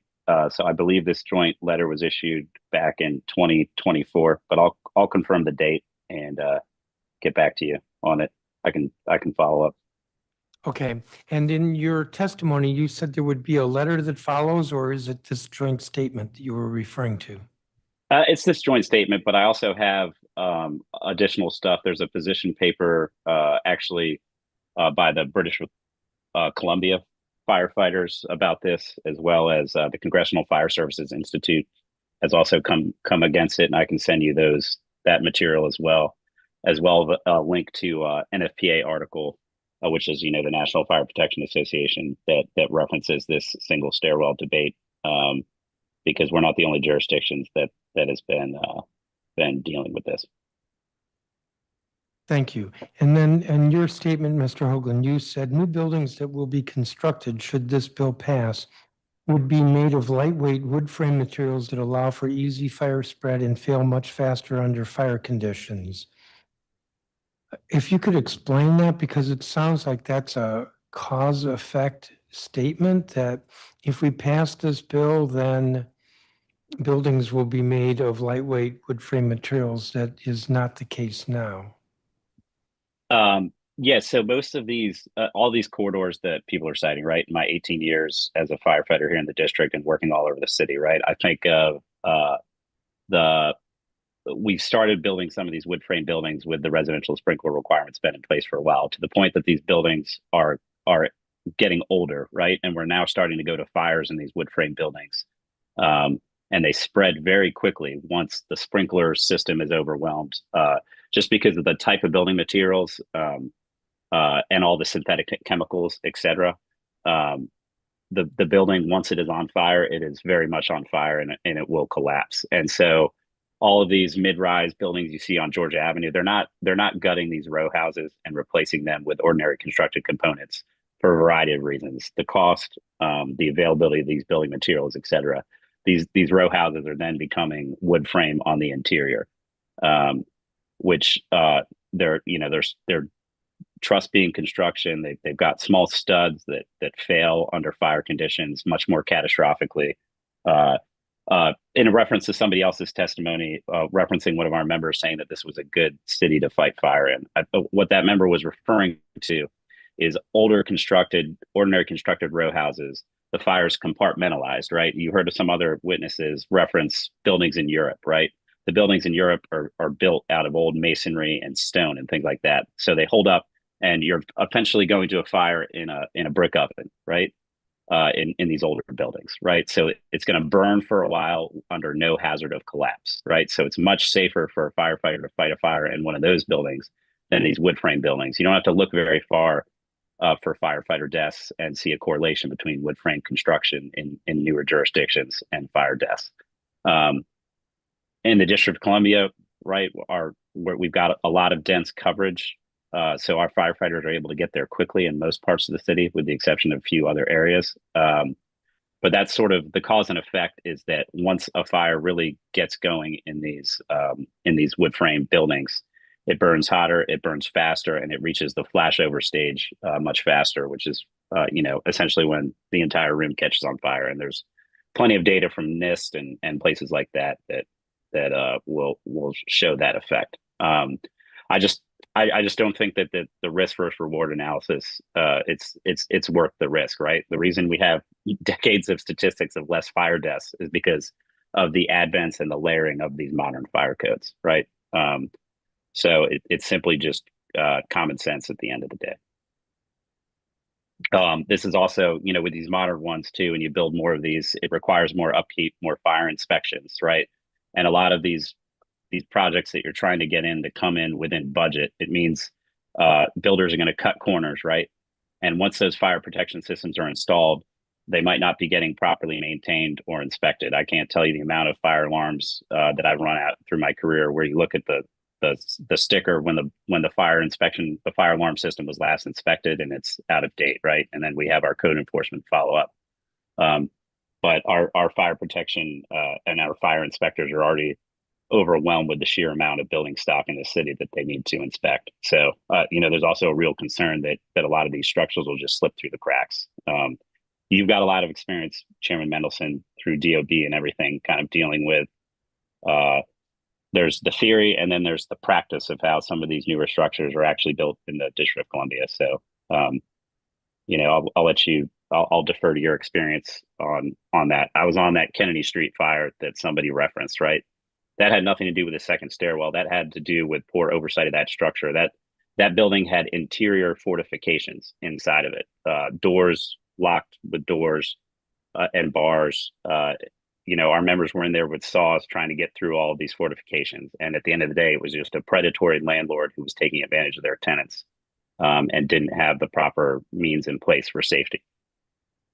So it's not, to look back on your testimony, it's not that a single stairwell code would lead to cheaper building materials or more fire encouraging materials, but rather that cheaper construction would have less, there would be less protection for the occupants. Yeah, they just don't hold up as well under fire conditions, right? And sprinklers aren't designed to completely extinguish a fire, right? They're just designed to kind of hold it in check till it can be fully extinguished. So if a fire gets big enough and goes past these sprinklers, then you've got a whole other problem on your hands for the amount of occupancy. Move on to another witness, Mr. Smith. In your statement, you said, I urge the CCCB to follow the science rather than loading on as many features as it can find. What did you mean by that? A lot of jurisdictions that have tried to approach this, to return to the concept of a menu of options, there's a lot of ways to mitigate risks, and you can find a lot of different jurisdictions, especially around the world and in America, taking different approaches. And usually they're presented as a menu of options. You get A, B, or C, and either one of these will reduce the risk to an appropriate level. But you can find jurisdictions that just load everything on. Colorado was an unfortunate example. They basically took everything they could find and required it for a single stair building, and we'll see how many actually get built. So I guess it's, find a reasonable way forward and to balance them. Seattle has a good code section, New York City has a good code section, and not just think of every imaginable mitigation you can find and load them all on together. Thank you. My last question is for Mr. Taves, and it might be a couple of questions. Can you explain to me, I'm looking at your Exhibit 6, going from the current code to single core, there were actually fewer units. That seems counter to most of the testimony. Yeah, certainly. So Exhibit 6 is a project that is a larger example where we have, I think, 6 or 7, as it was designed and permitted, has 6 or 7 units per floor. I think one of the features of a single stair building is that it's limited in many other jurisdictions to 4 units per floor. And so if you take the same amount of area over smaller units, what it does is it gives you the opportunity for larger units. So a client of ours may elect to utilize a single stair approach and have fewer units but have larger units, more bedrooms, or a 2-stair approach where they could have more units but they would have the additional stair and corridor. Does that answer the question? Yeah, so the trade-off there was larger units. Correct, yeah.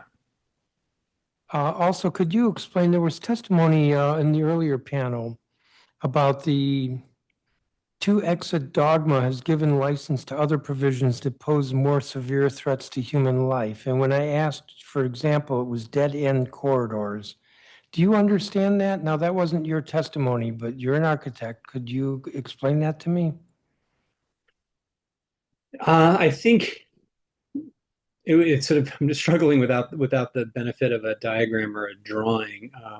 And perhaps we could supplement the testimony with a diagram that would illustrate that. I think the idea is that in a building with 2 stairs, normally you have the corridor and you have stairs in the end.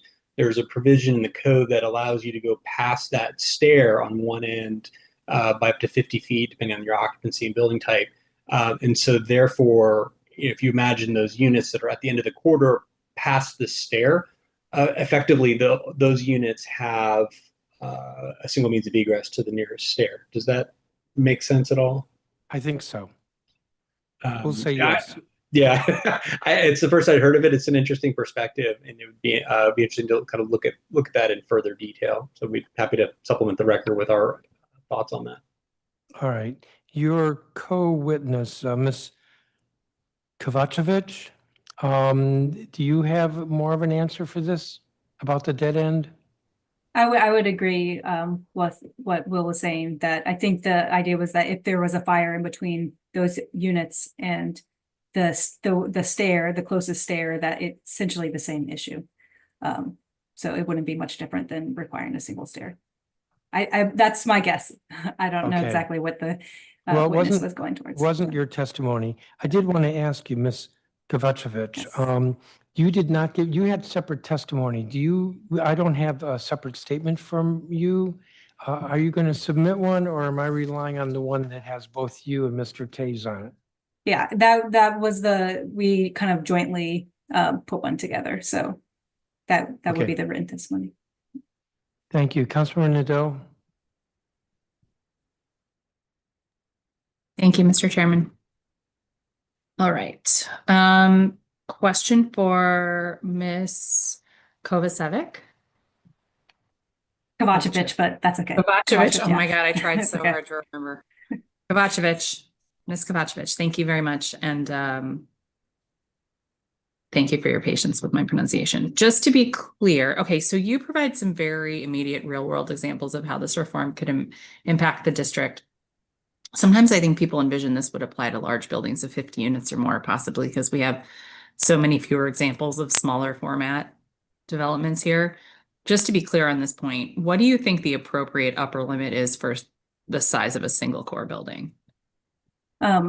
I know most of the study we had been looking at was focused on a 6-story limit, similar to some other jurisdictions. I know there's been some discussion about expanding that to 8 stories. I would really just encourage that to be part of the study, but I don't want to give like a formal answer here. I think going more in depth and kind of seeing what the possibilities are is important to the study that is going to be conducted.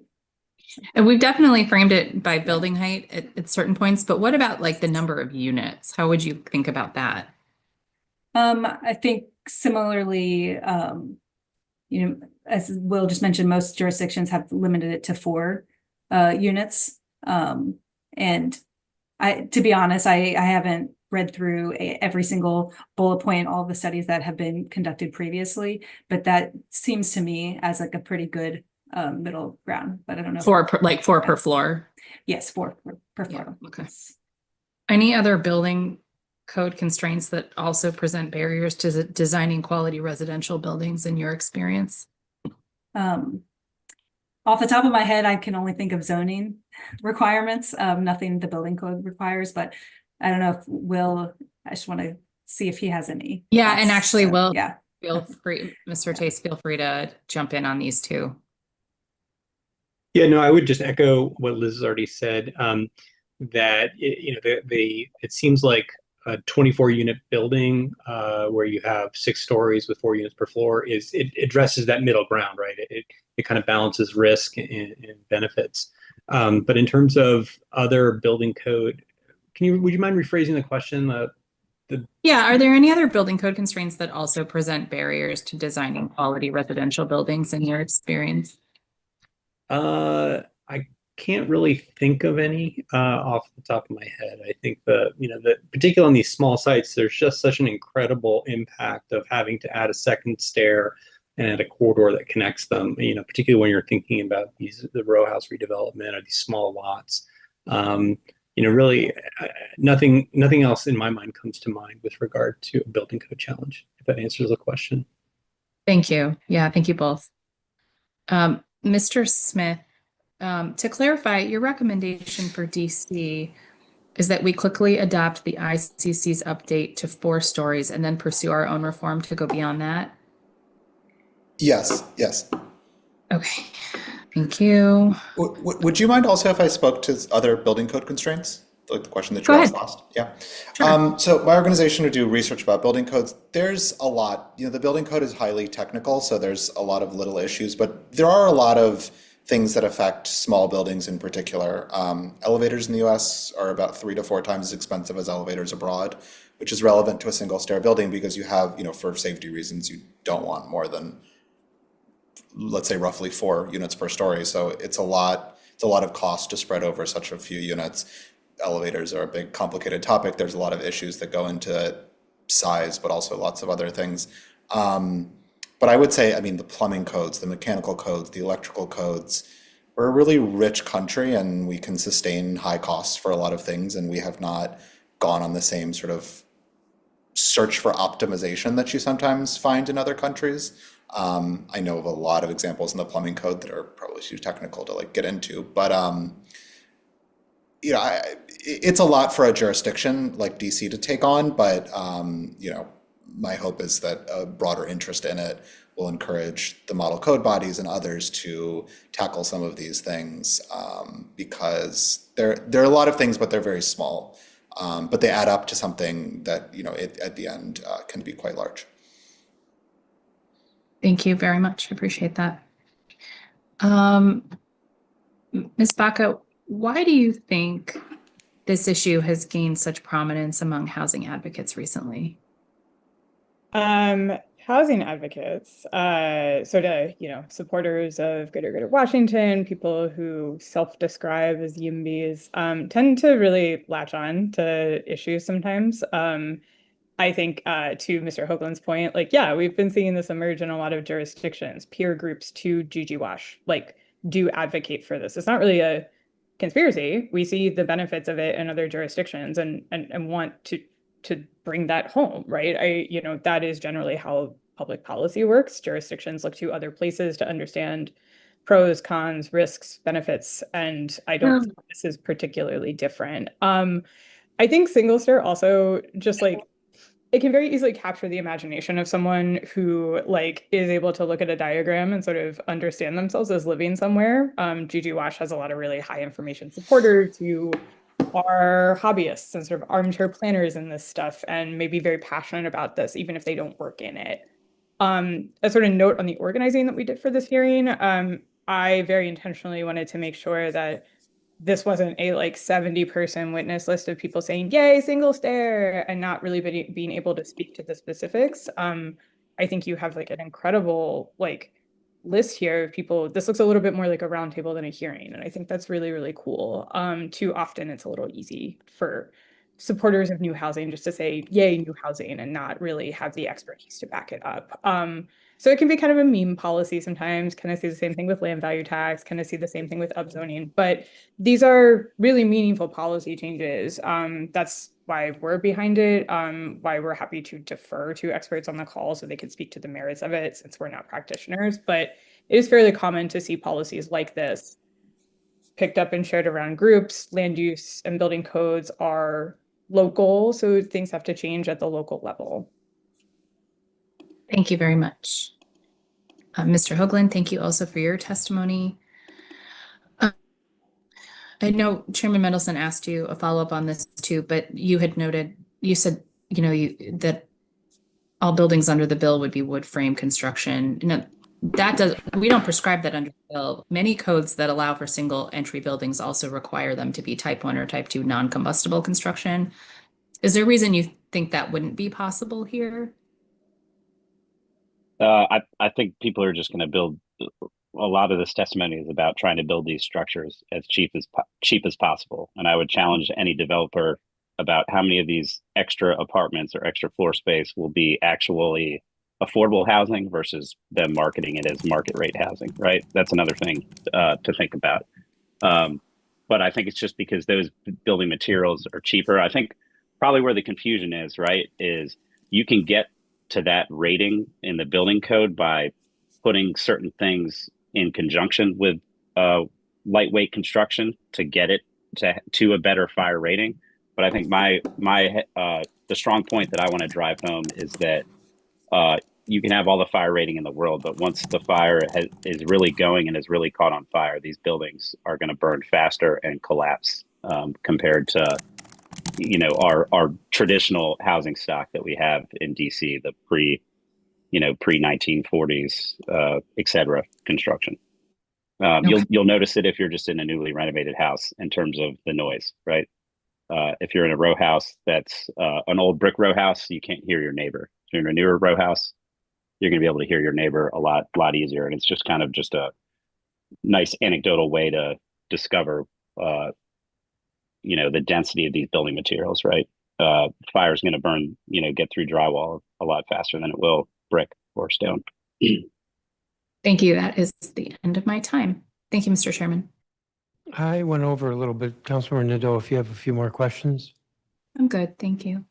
All right. I want to thank all the witnesses. You all are excused, and I'm going to turn to the next group. Seva Rodnanansky, Research Manager, Housing Policy Initiative at the Pew Charitable Trusts. Brandon Scott, Chair of the Public Policy Committee at the DC Association of Realtors. Harrison Beecher, President of the DC Association of Realtors. Matthias Poston, Eric Jones, who's VP of Government Affairs for DC Commercial at AOBA. Caitlin Peter, who's Vice President of Government Affairs for DC Multifamily at AOBA. Thomas Long, Peyton Chung, and Ira Coates. Ira Coates is Staff Attorney, Legal Counsel for the Elderly. And I think I got one name messed up. And it's first up, Seva Rodnanansky. Help me here. Nelson, appreciate the double effort. Seva Rodnanansky, and I'm a research manager with the Pew Charitable Trust Housing Initiative. Thank you, and thank you, council member and the committee for hearing me today. Single-stair apartments, buildings above 3 stories have not been allowed in most U.S. cities because there'd never been up-to-date information on fire safety. To fill this gap, Pew, where I work, recently partnered with the Center for Buildings in North America and released an extensive report on the costs, benefits, and safety of single stairway buildings. I'm going to focus on the safety aspects today. We've heard a lot about the other positive aspects as well. In that report, in that research, we looked at 2 U.S. cities that have allowed and built modern 4 to 6 story single stairway buildings within the past decades. That's New York City and Seattle, both of which we've talked a little bit about today. Pew examined the fire deaths in these cities and found that overall, the fire death rates in single story buildings were statistically indistinguishable from those in other multifamily buildings. For example, in New York City, which to date has about 4,440 modern single stairway buildings of the 4 to 6 story height, the overall rate of fire deaths since 2012 was the same as in other residential buildings, large and small. 4 fire deaths in total occurred in modern single stairway buildings in New York City and Seattle from 2012 to 2024 when data was available, and we thoroughly investigated each fire death. None were related to the lack of a second stairway. They all occurred in units, similar to some of the testimony about fire deaths in sprinkler buildings in general we heard earlier. The evidence from outside the U.S. tells a similar story. For example, in the Netherlands, where single stairway construction is common, and there has been some research about it, the fire death rate in single stair buildings is also on par with rates in other types of residential buildings. These buildings are safe because of their modern safety features. Modern single stairway buildings in New York City and Seattle are required to have sprinklers like virtually all new U.S. apartment buildings, both inside the units and in main public areas. Sprinklers have been shown to sharply reduce residential fire fatalities. These buildings also have smoke alarms, self-closing doors, fire-rated walls, like other modern multifamily housing, and together, these features make mid-rise single-stair as safe as other apartment buildings and much safer than the existing stock of single-family homes, for example. Single-stair buildings up to 8 stories also had shorter evacuation times than the typical large stairway buildings allowed by code today, according to fire engineering research released last month as part of the state of Minnesota's single-stair study. Single-stair mid-rise buildings have a lower number of occupants per building and per stair and shorter travel distances to exit. As a result, small floor plate single-stair buildings have much lower risk of occupants being unable to evacuate. In fact, the fire modeling showed that the highest fire death risk is when sprinklers don't activate and smoke alarms don't activate, which is a relatively uncommon occurrence. In this unlikely case, the risk to occupants is similar regardless of the number of stairways. More broadly, modern multifamily housing, including newly built single stairway buildings, is the safest type of housing in terms of fire deaths. Pew recently released another report looking at residential fire deaths by building type by age of building. While DC had too few deaths in the past years to report, looking at fire deaths in Maryland and Virginia in 2023 and 2024, we found that there was only one death in multifamily buildings built since 2000. So new as of the past 25 years. And that makes up about 7% of the housing stock that is new like that. This further buttresses our earlier research, allowing new mid-rise single stair buildings expands the number of new multifamily units, which are the safest type of buildings and would add much needed supply. Well, the One Front Door Act and the consideration of allowing modern single stair buildings are in keeping with the best practices identified by Pew's research. Thank you. Thank you for your statement. Brandon Scott.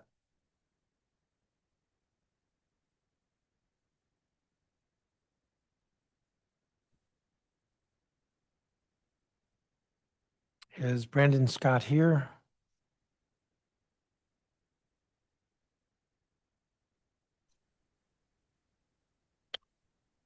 You're up. Good afternoon, Chair Mendelson. My name is Brandon Scott, and I am the chair of the Public Policy Committee for the DC Association of Realtors, or DCAR. I am also a resident of Ward 7 and a professional realtor at Keller Williams Capital Property. Now, DCAR is the district's state association of realtors and serves as the premier voice of real estate in DC. Our mission is to advocate, protect, and promote the interests of our approximate 3,000 members and their clients who live and work in every ward of our city. Through our advocacy, we represent real estate professionals, small housing providers, homeowners, and renters.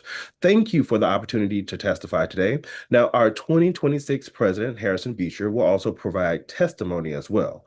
We are here today to shape our support for the Front Door Act of 2025 and to request that you move the legislation forward. We want to start by thanking Councilmember Nadeau, Brooke Pinto, and Robert White for their introduction of this simple evidence-based policy, which will help reduce building costs and expand housing production. DCAR has long supported policies that improve housing affordability by increasing the supply of housing for all district residents.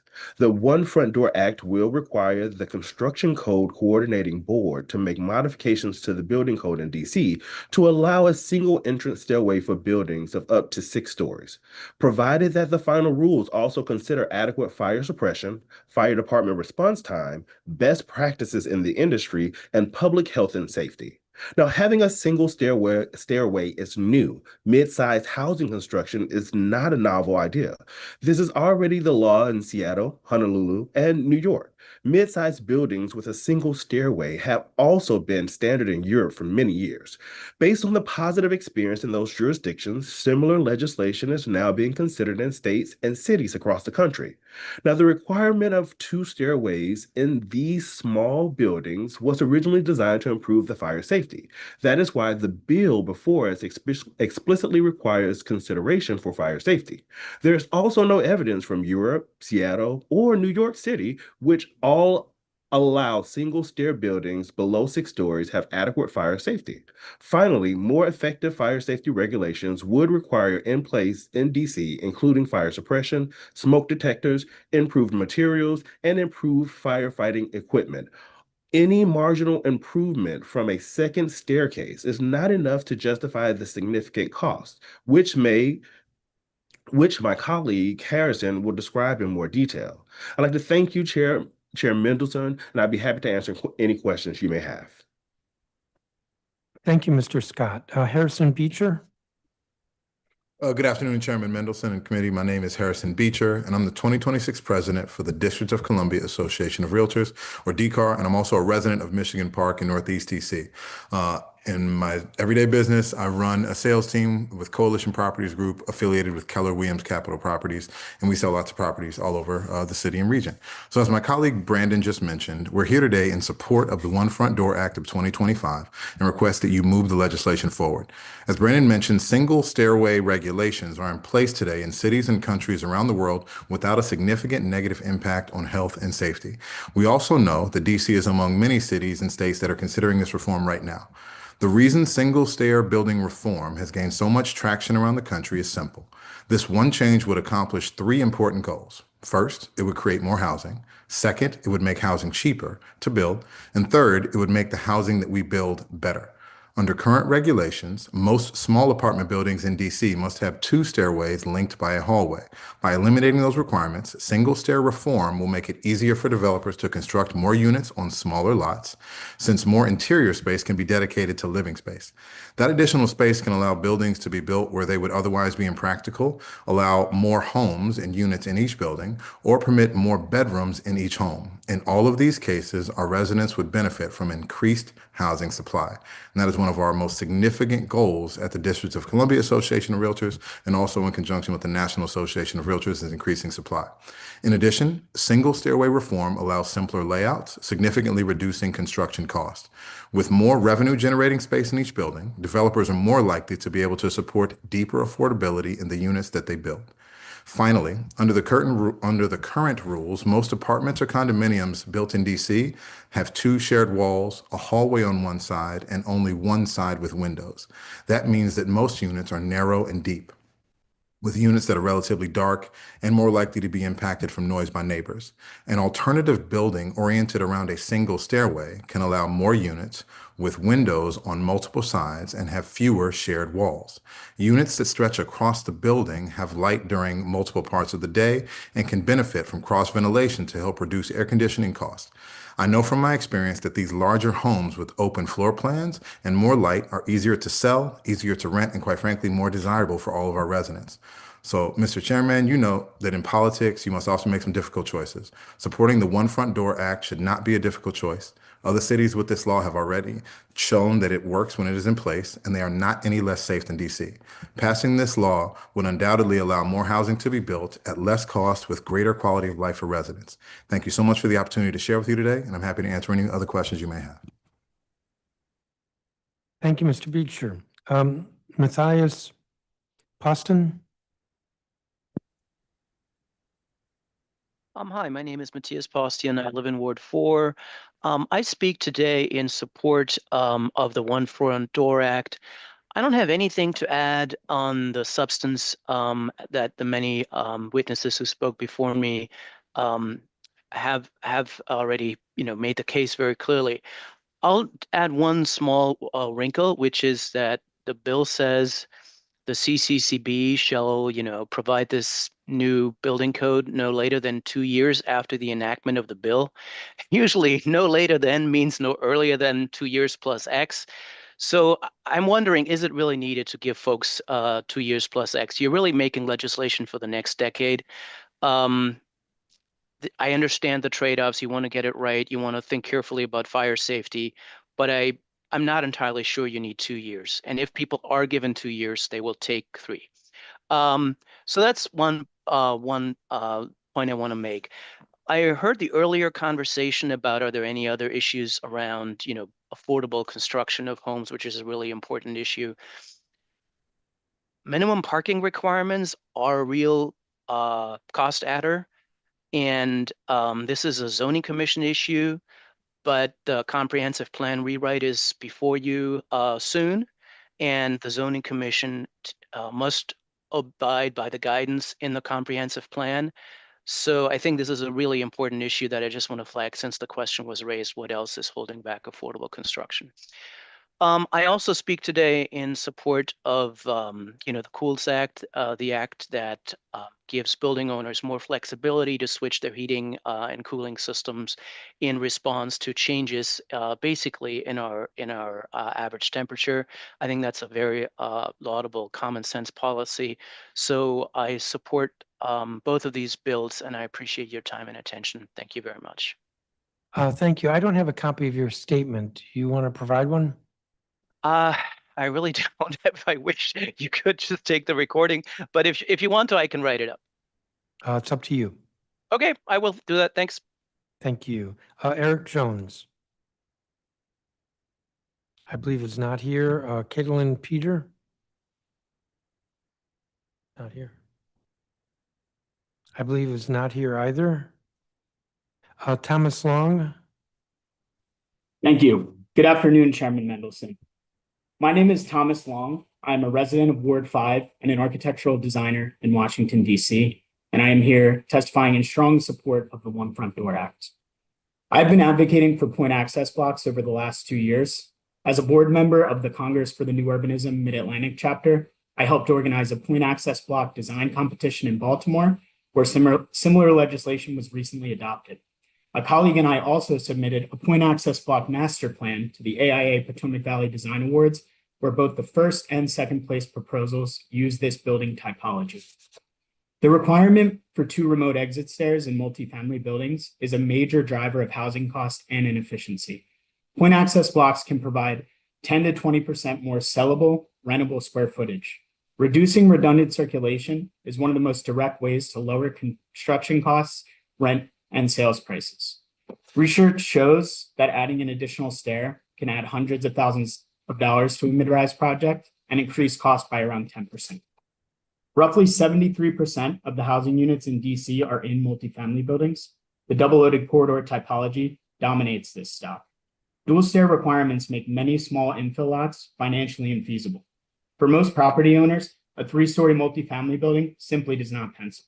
Allowing additional stories and a single egress stair could unlock thousands of small parcels across the city. From a design perspective, point access blocks enable more daylight, cross ventilation, and allow for more mixed unit types. Instead of long internal corridors with single aspect apartments, these buildings create corner units and flexible layouts that make urban living viable for families long term. On life safety, in IBC and NFPA frameworks, sprinklers are the primary life safety system, not stair redundancy. A properly designed point access block with NFPA 13 sprinklers, rated stair enclosures, smoke control, and travel distance limits can meet or exceed current safety intent. Point access blocks are uniquely suited for infill and walkable neighborhoods. Allowing point access blocks enables neighborhood scale density and delivers broader public health benefits. Walkable urban living reduces fire deaths and traffic fatalities. Car crashes kill nearly 100 times as many Americans as multifamily fires, so even modest shifts towards urban living can save far more lives. As an architectural designer, I see this reform as a critical tool to improve housing affordability, design quality, and urban form. It empowers incremental development, improves unit livability, and creates more opportunities for context-aware housing. I urge the council to adopt the One Front Door Act and position Washington as an advocate for thoughtful, people-first housing policy. Thank you very much. Thank you, Mr. Long. Peyton Chung. Hello. Thank you for providing the opportunity to testify regarding Bill 26-227, the One Front Door Act of 2025. My name is Peyton Chung. I'm a Ward 6 resident, an infill residential developer, and a longtime contributor to and current acting chair of Greater Washington Commons. I've written twice in GG Wash about how single-stair buildings can improve overall life safety and about how single-stair buildings are already found throughout DC's historic neighborhoods. First, single-stair apartment reforms could actually improve fire safety rather than compromise it. Fire deaths have declined dramatically by 90% over the past century and 60% in recent decades, and that is primarily because new buildings are far safer than older buildings, as referenced in previous testimonies from Messrs. Rodniewski and Mail. Building codes, like all regulations, necessarily balance public safety with cost. Today, home buyers in our high-cost region often turn to existing buildings or to residential code structures such as townhouses. These lack many of the fire protections found in the more stringent commercial code, such as sprinklers and fire-rated walls and doors. The One Front Door Act offers a path forward to moderate the cost of safer commercial code structures on smaller infill sites. Current double egress rules force most apartments above 3 stories into double-loaded corridor layouts with units facing interior hallways and windows on only one side, preventing natural ventilation. Single-stair reforms would enable better ventilated apartments with windows on multiple sides, particularly beneficial for family-friendly units while maintaining modern fire safety standards through sprinklers and other protections.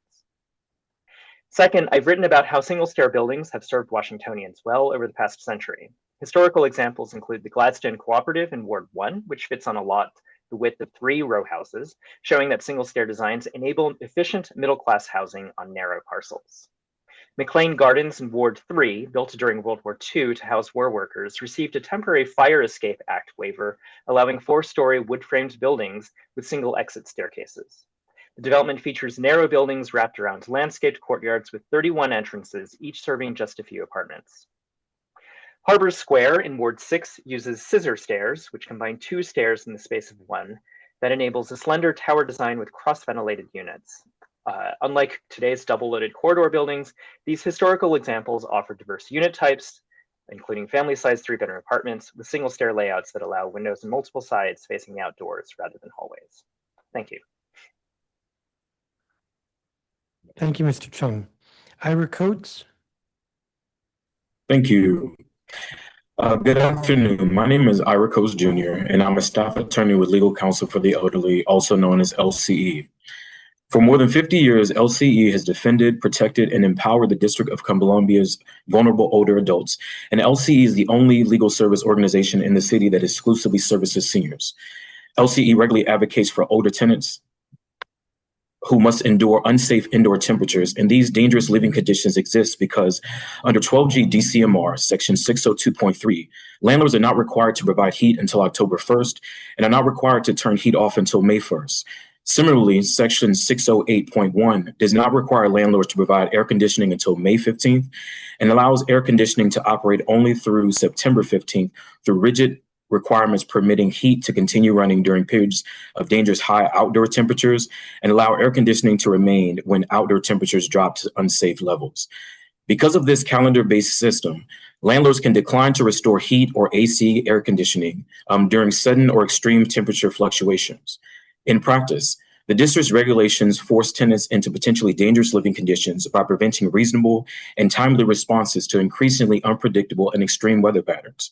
When landlords cite compliance with the DCMR to justify inaction, their unwillingness to adjust building systems significantly increases the health risks faced by LCE clients.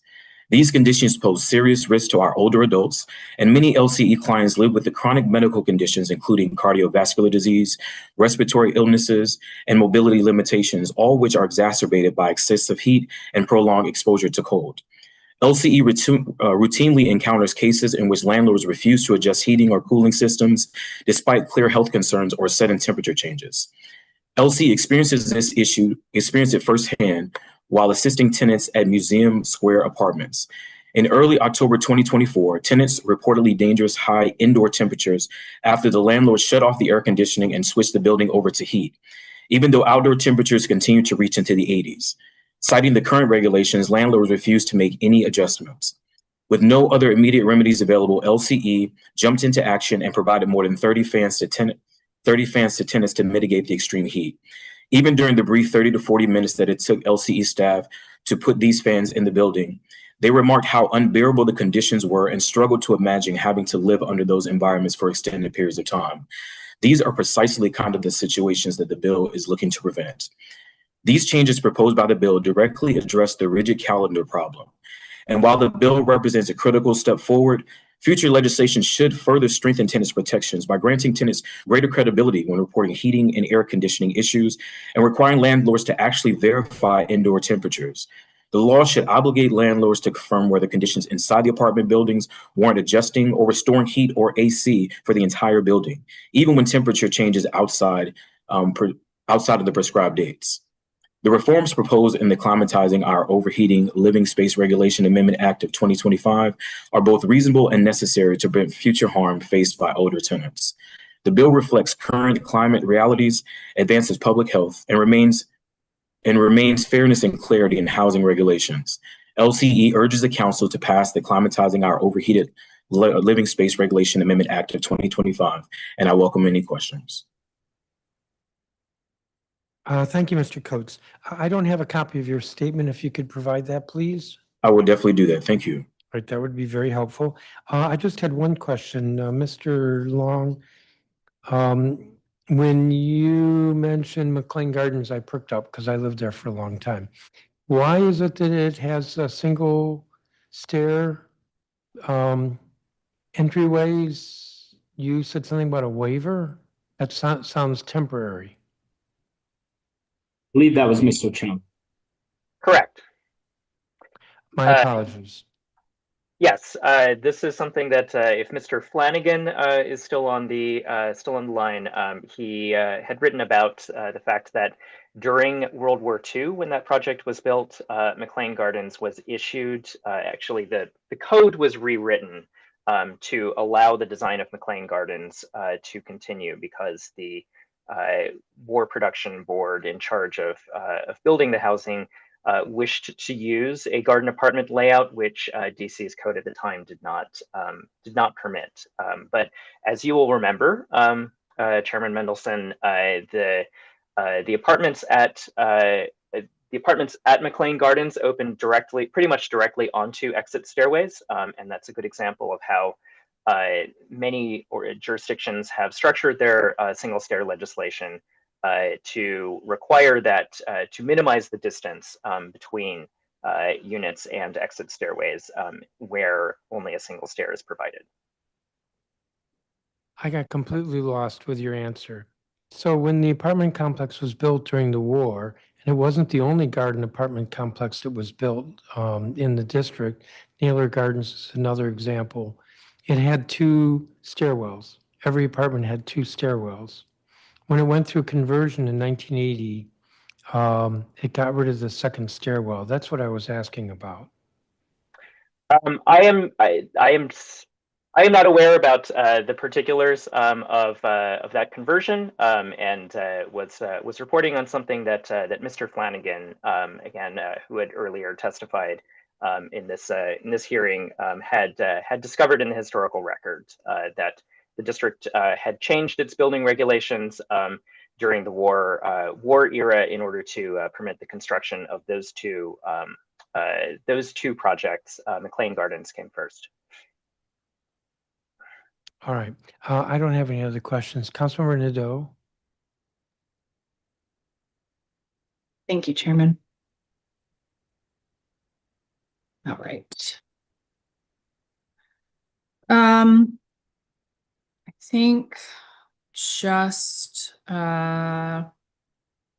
one for Mr. Chung. If you were listening to our earlier panel, we had a discussion about building materials in new construction and a concern that single entry buildings would be more combustible because developers will always use cheaper materials. As someone who's worked on small format developments, can you talk about how these decisions are made and what impact you think this reform would have on safe building methods? The way that the decisions are made is that we as developers ask architects and structural engineers to recommend what will work given the codes that are in place, what we are allowed to do, and evaluate the costs of those materials. It is not necessarily true that the lowest cost material always wins. There are cases where, for instance, when developing a higher end building, that a developer may choose to work with a material that has a higher cost, even though a lower cost one would be legal. I would point out that we do have extensive research and extensive experience with building single stair mid-rise buildings in America, in particular in New York City and Seattle, using light framed wood, and which has not shown to have any any substantial life safety impact that can be measured. That said, there have been some proposals to require higher fire protection standards when applying single stair mid-rise design in some of the jurisdictions that have that have implemented code changes. I think that that you had mentioned type 1 or type 2, to which I would add type 4. Heavy timber has a very well tested fire record, even though it is fairly novel. And I've seen other codes that have suggested that. I don't think that it is necessary, but that is these are the kinds of discussions that I think that the Code Council is best placed in order to inform. Thanks very much. Thank you, Chairman. Thank you, Councilmember. Thank you, each of those of you who testified. You all are excused. We're going to turn now to the government witnesses, and we have two from the Department of Buildings. Keith Parsons, Strategic Enforcement Administrator, Department of Buildings, and Nicole Rogers, Chief Building Official, Department of Buildings.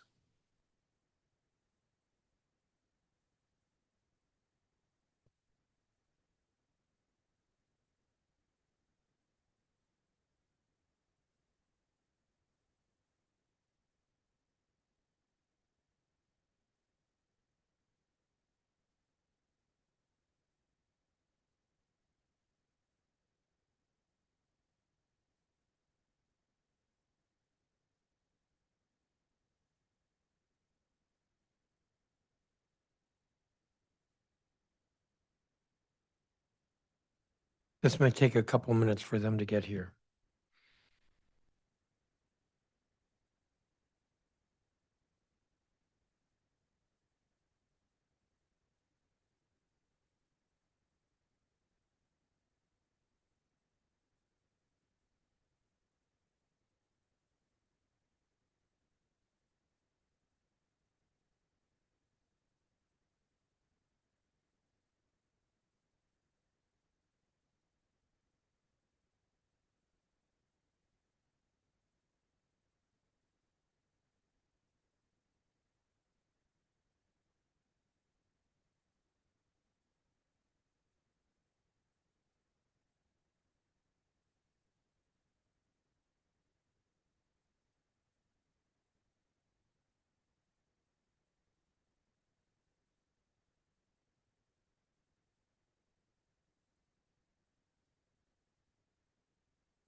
Good afternoon.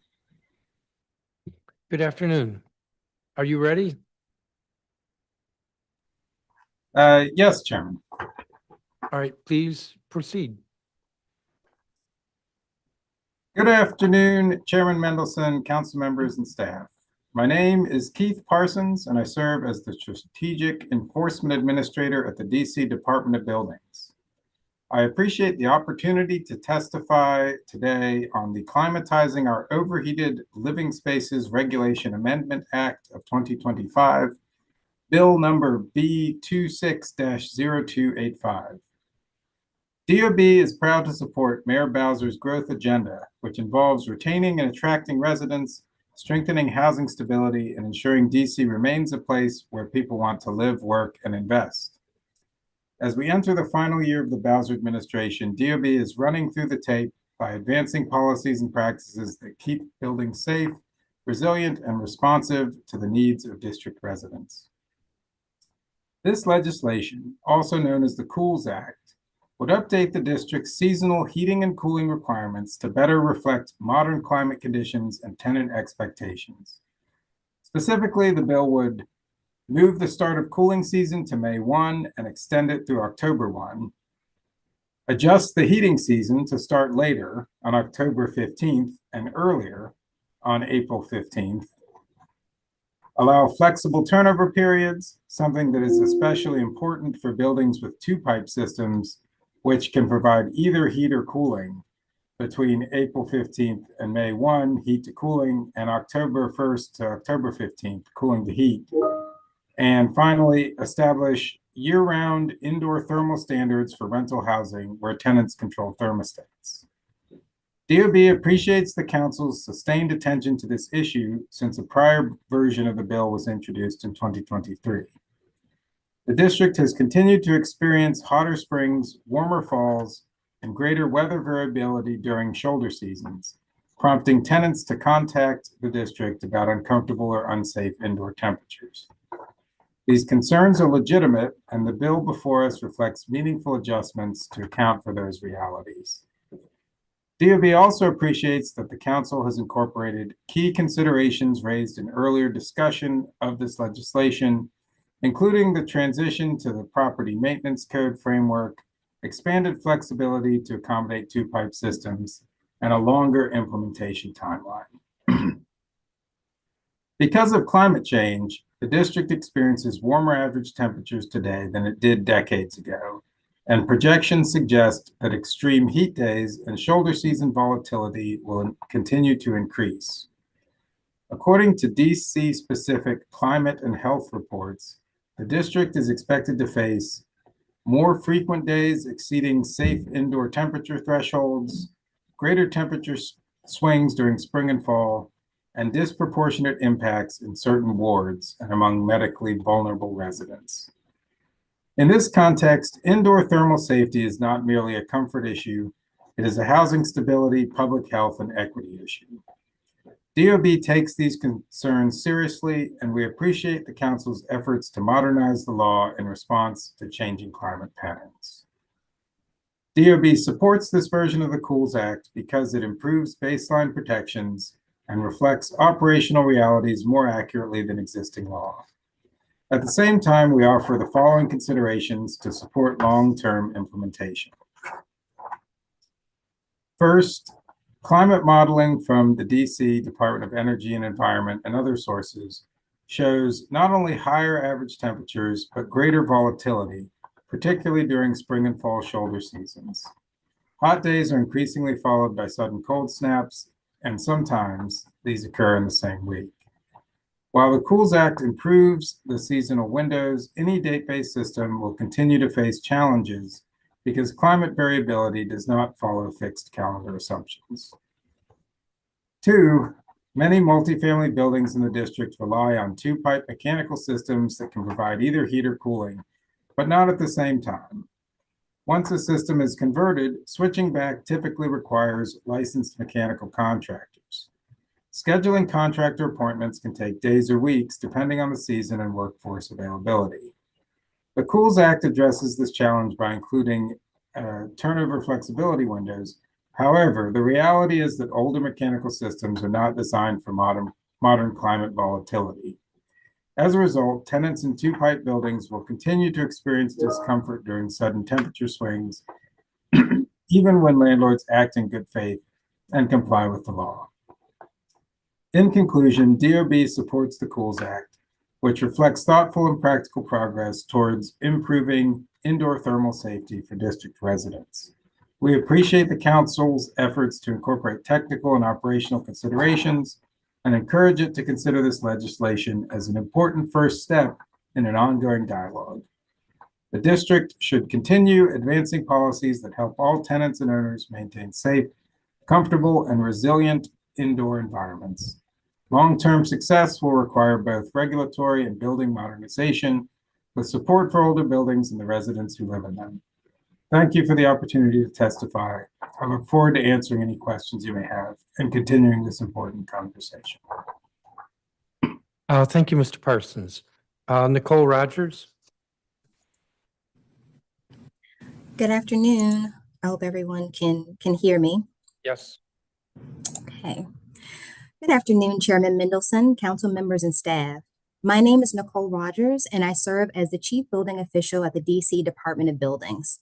Thank you for the opportunity to testify today on the administration's support for the One Front Door Act of 2025. Housing is a foundational pillar of the district's economic vitality, livability, and long-term resilience.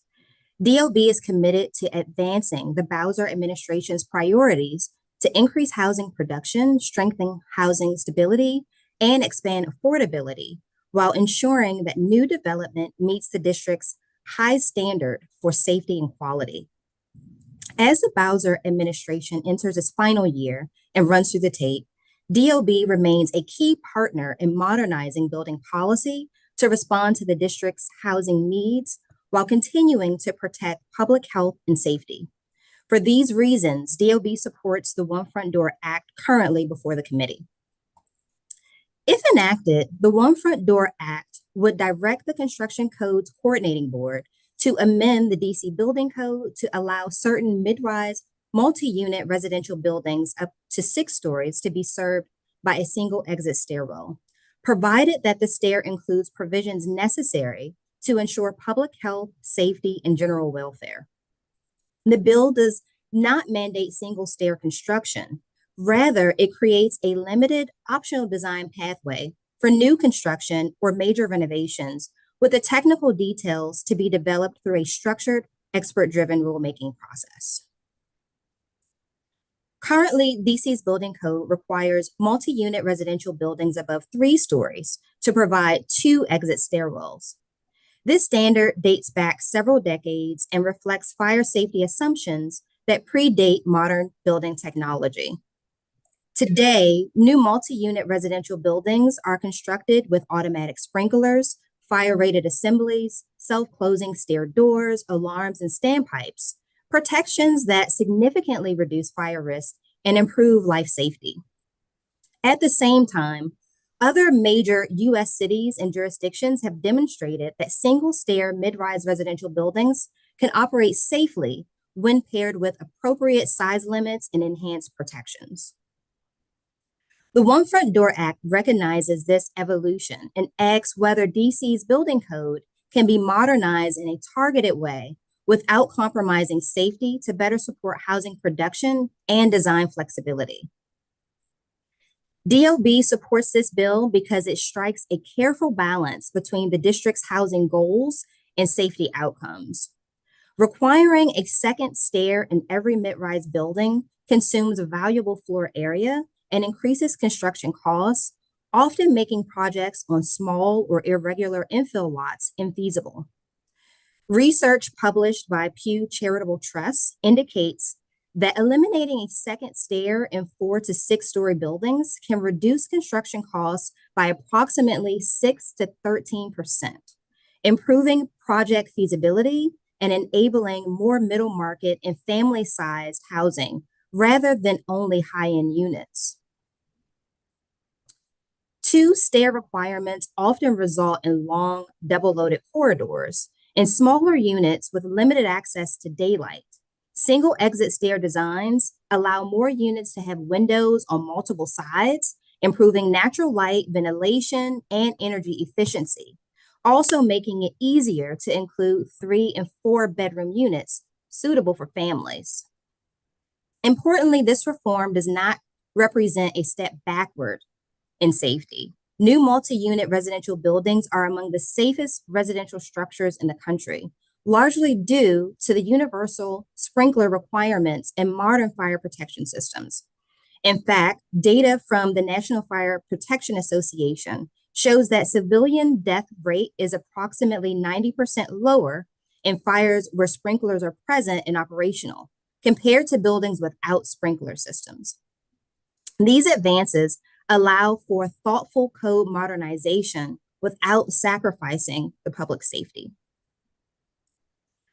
Modern multi-unit residential buildings in the district are already required to include automatic sprinklers, fire-rated construction, self-closing stair doors, alarms, and standpipes, along with other fire safety features. National fire data consistently shows that sprinklers and compartmentalization are the primary drivers of life safety, not ladder or stair count alone. Additionally, the district is not an outlier in its consideration of single stair reform.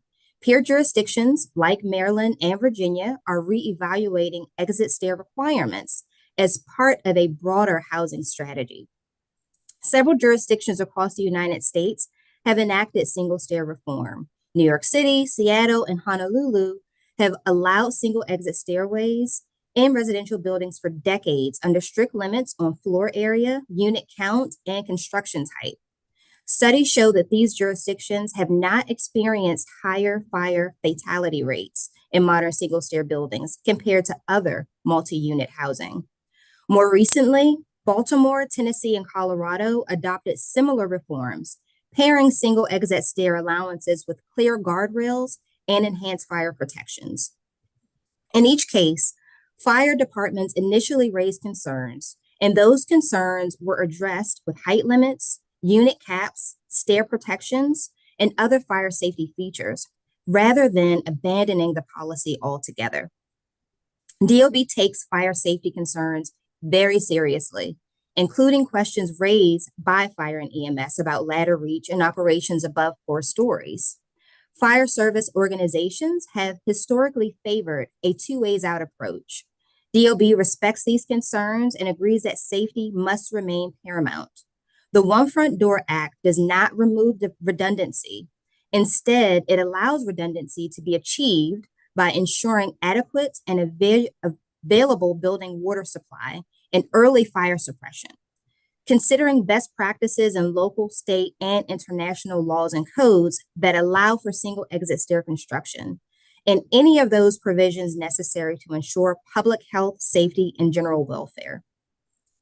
Ground and aerial ladders are a critical component of fire and life safety where they can be deployed.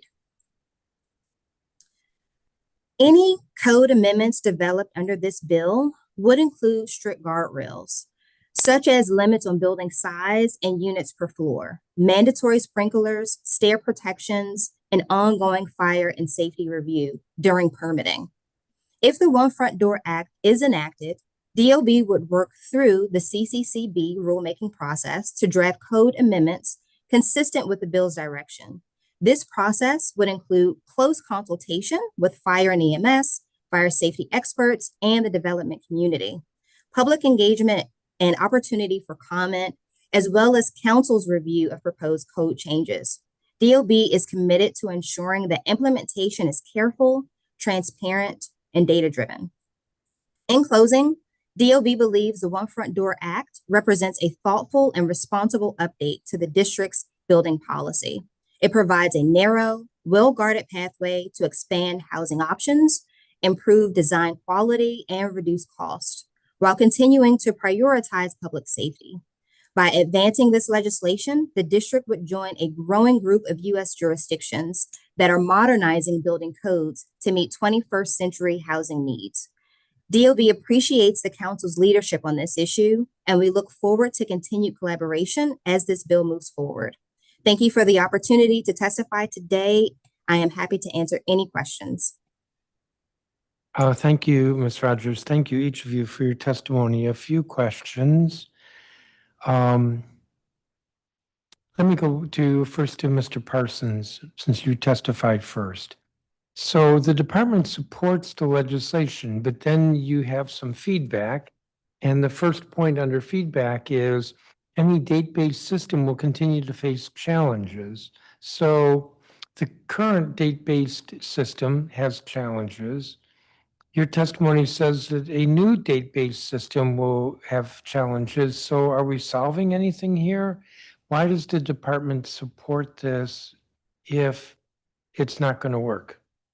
And then my question isn't so much why you support it, but rather how can we make it work? Thank you for the question, Chairman. So I think what I'm sort of trying to say with that part of the testimony is that the shoulder season is not actually where a lot of the action happens on these heating and cooling complaints. We actually did a analysis of our complaints in preparation for this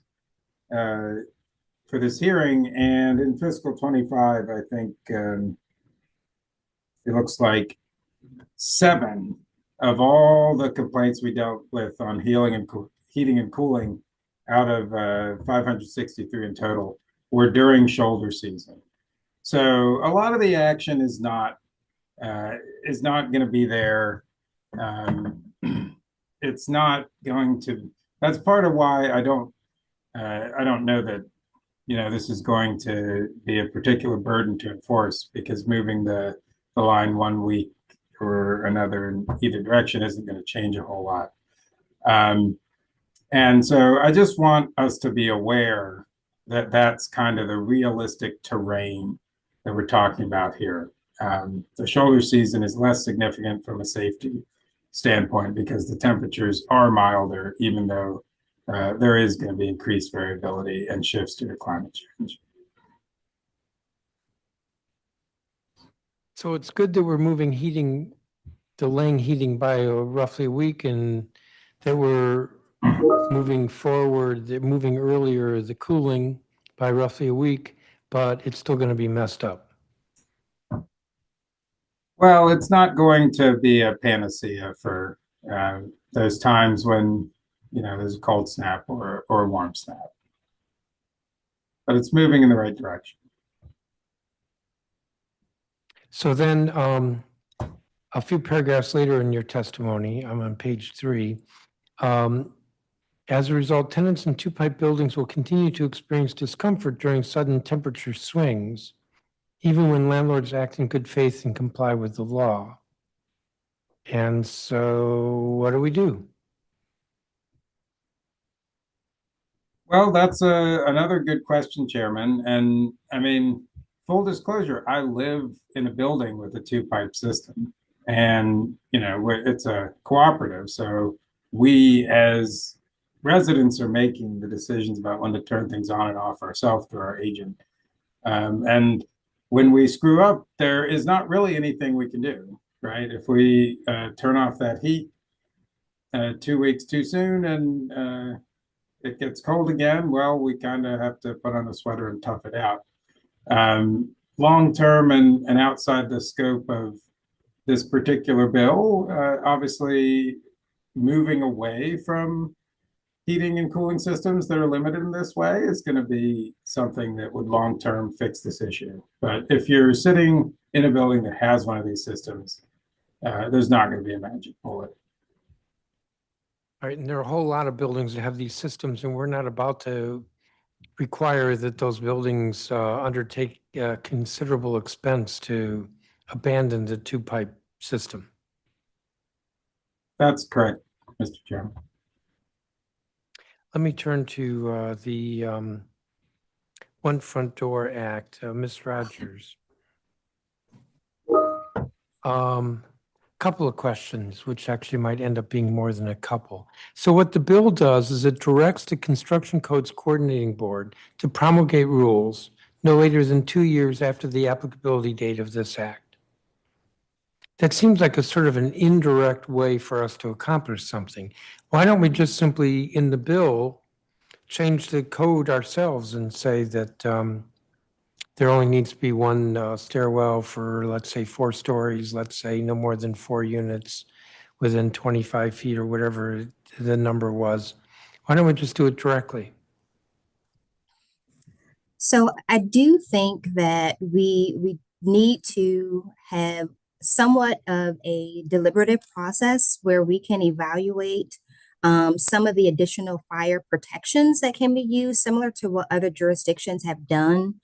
Being able to consult with fire experts, fire protection engineers, just allows us to ensure a transparent process and address any safety concerns, and as much as possible, mitigate any potential safety risk. Some of this would include being able to discuss some of the things that were brought up today about construction type. What other jurisdictions have done in working with consultation with many technical experts is being able to truly narrow the policy in a way that everyone understands what the requirements and potential constraints are, but can also provide thoughtful consideration for applying appropriate requirements through the permitting process. All that sounds reasonable, but on the other hand, basically what we would be doing is delegating, and how do we know that the CCCB will actually respond?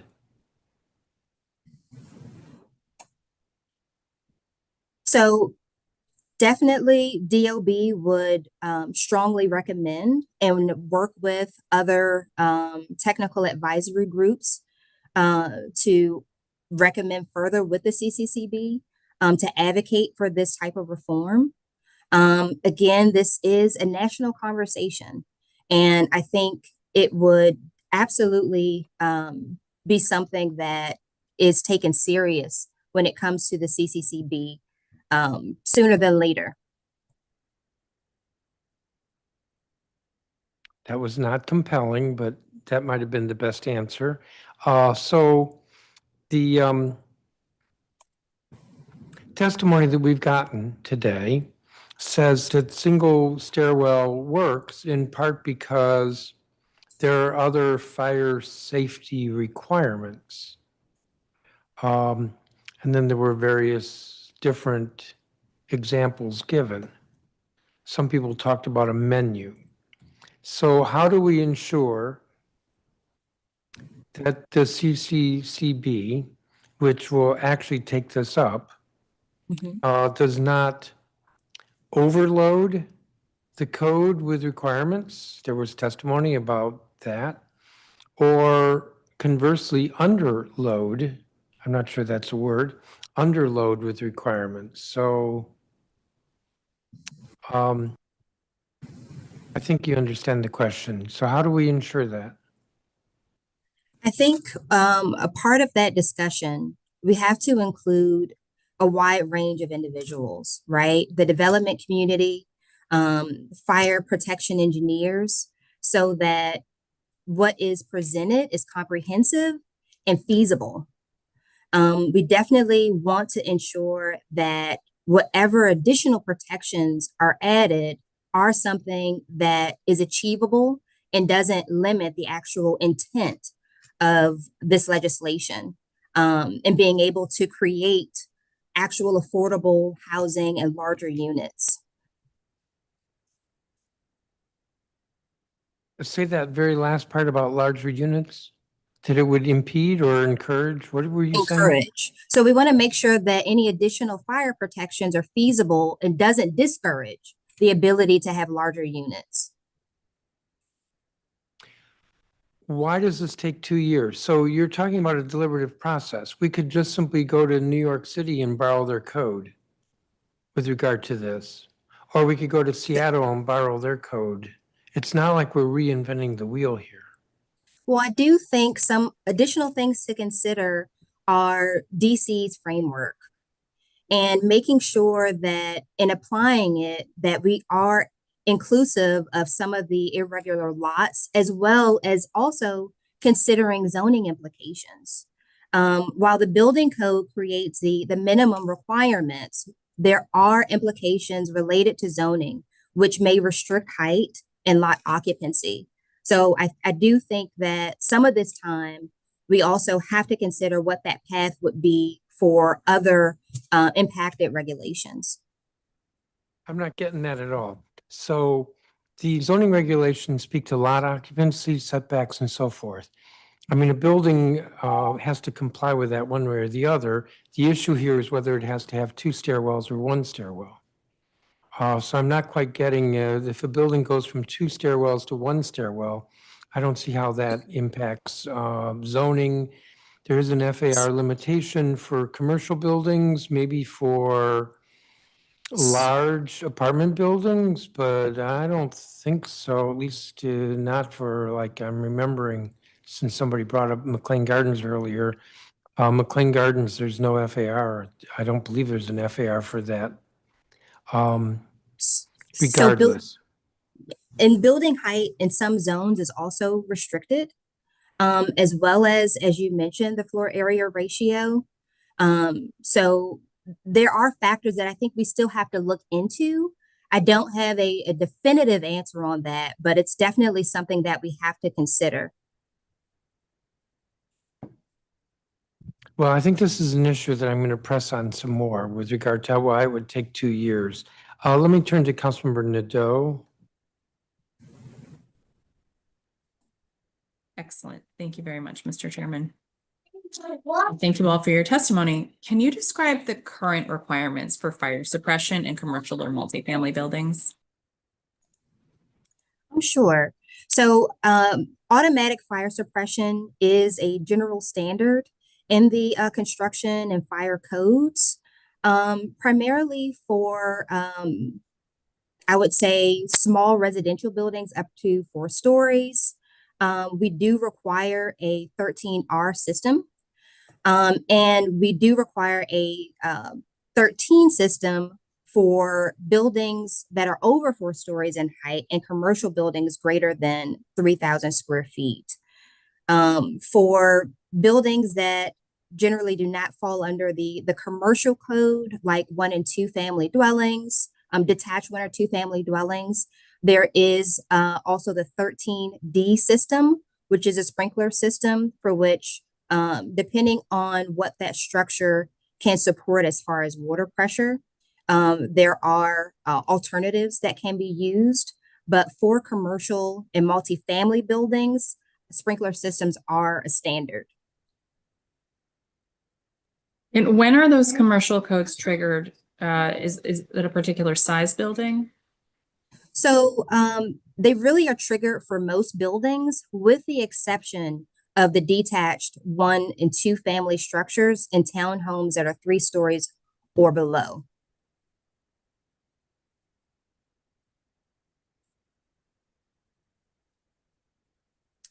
Councilmember, you're muted. Sorry, trying to block out the snow day. For context, what are the fire suppression requirements for residential buildings under that size?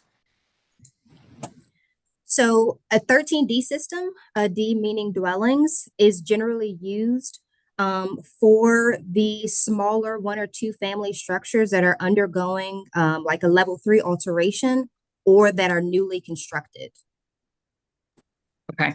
So is it fair to say that making smaller multifamily buildings more viable would be a net positive for safety? I would agree.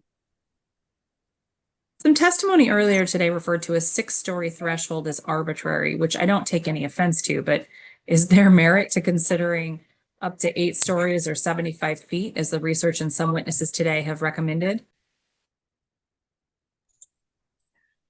So I do think that height is one factor. It's not the only determinant factor for safety. Typically, height compared with construction type, occupant load, and the appropriate fire protection system, stair design, those are all things that really equal the total amount of safety necessary. You. Would you support the recommendation to quickly adopt the ICC's 4-story standard and then pursue a subsequent rulemaking for anything above 4? I would recommend proceeding. Well, 2, I understand that this is a conversation that is still being had at the national level. I believe the National Fire Protection Association has agreed and recommended to move forward with the 4 stories, which I would strongly recommend as well. I do think, still have to consult with fire protection officials and technical experts to ensure the proper safety protections are in place for 6 stories, for anything above that 4 stories.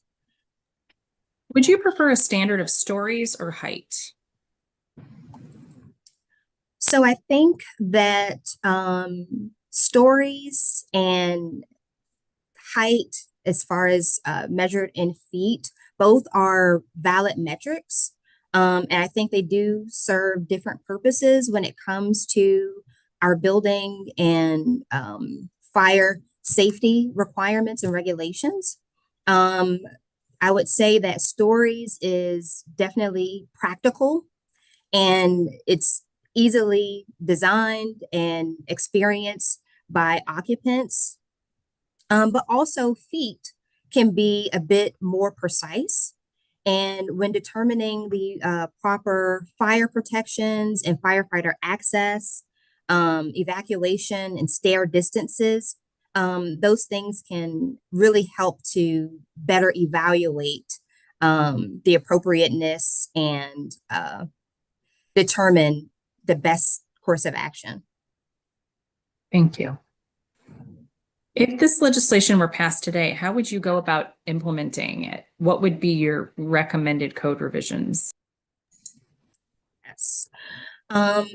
So our approach would definitely be a structured or phased approach to ensure that we are considering, again, all the necessary safeguards and protections, making sure that we are also tailoring this specific to the district. We would want to strongly advocate for the CCCB to convene a technical working group that includes DOB personnel, fire and EMS personnel, fire protection engineers, and other technical stakeholders, so that we can ensure that as this moves forward, again, it's feasible. We want to also include developers as well, to get their buy-in, as well as go through that public rulemaking process to ensure that we're encompassing all types of considerations for safety.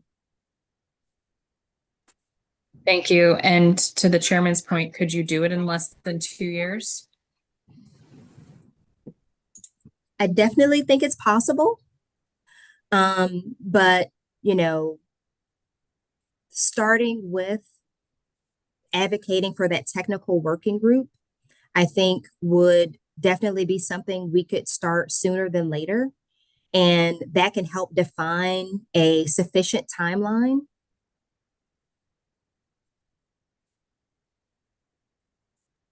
Thank you. Thank you, Mr. Chairman. Thank you, Councilmember. Ms. Rogers, what is the authority for the Construction Code Coordinating Board? Is it in statute? I do believe so, but let me confirm that. And I am joined with my Deputy Chief Building Official, Jeff Reese, who is also one of our fire and life safety experts. He also is a member of the CCCB, so he may be able to confirm that response. Mr. Reese? Thank you, CBO Rogers. Good afternoon, Chairman Mendelson.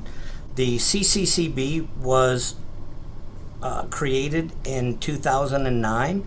It is by statute, and they are responsible for ensuring the construction codes meet current demands for safety and quality, and then they make the recommendations that go to OAG for legal sufficiency, and then on to council, and so on and so forth. So I'm aware that there's been some talk about getting rid of the CCCB. Am I correct? That's put rather starkly, but has there been some consideration of maybe moving away from the CCCB?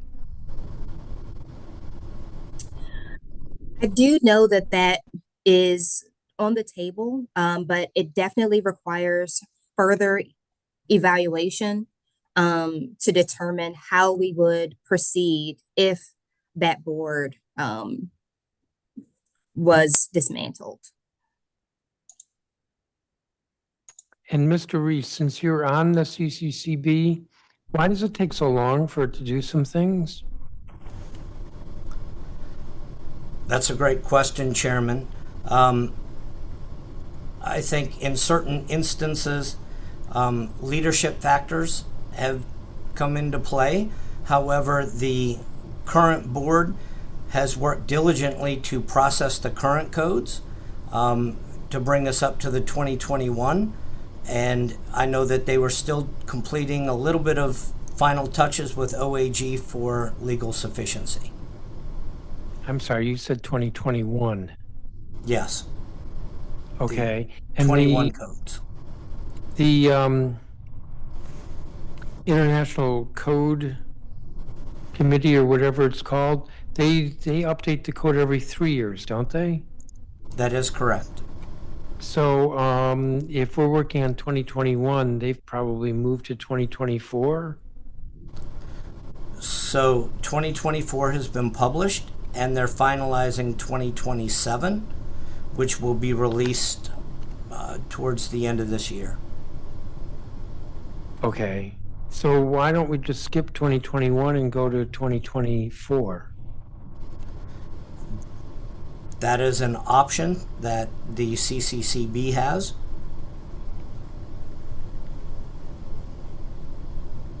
All right, there was not a lot of explanation there. Well, Chairman, you're correct. I'm only one voting member. There are 15 voting members on the CCCB, plus the technical advisory groups that we meet in smaller groups that advise based on the appropriate discipline.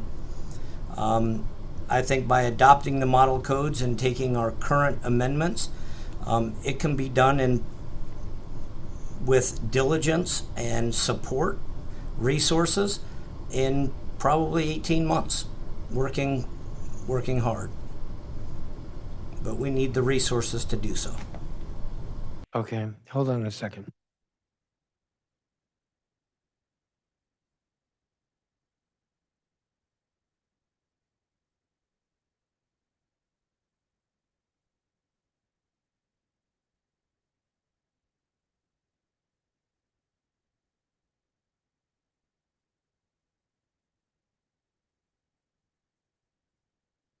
Does the Construction Codes Coordinating Board have dedicated staff? We do not. And I'll just chime in that the board does consist of voluntary members.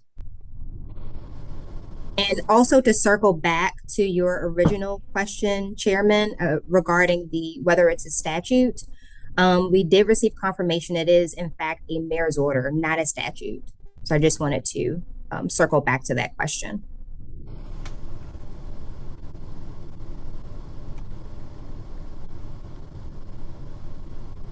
Okay. I do not have any further questions for you. I appreciate your testimony. Actually, let me double check here. No more questions, right? I have no more questions. Thank you all for your testimony. I want to thank the witnesses who testified earlier. All that was very helpful. And Department of Building folks, thank you for your testimony. I'm going to close out this hearing. This has been a hearing on two bills, Bill 26-227 called the One Front Door Act of 2025 and Bill 26-285 called the Climatizing Our Overheated Living Spaces Regulation Amendment Act of 2025. The record in this matter will be open for 2 weeks. That is, it will close at 5 p.m. on Tuesday, February 10th, 2026. The time is 2:16 p.m. and this hearing is adjourned.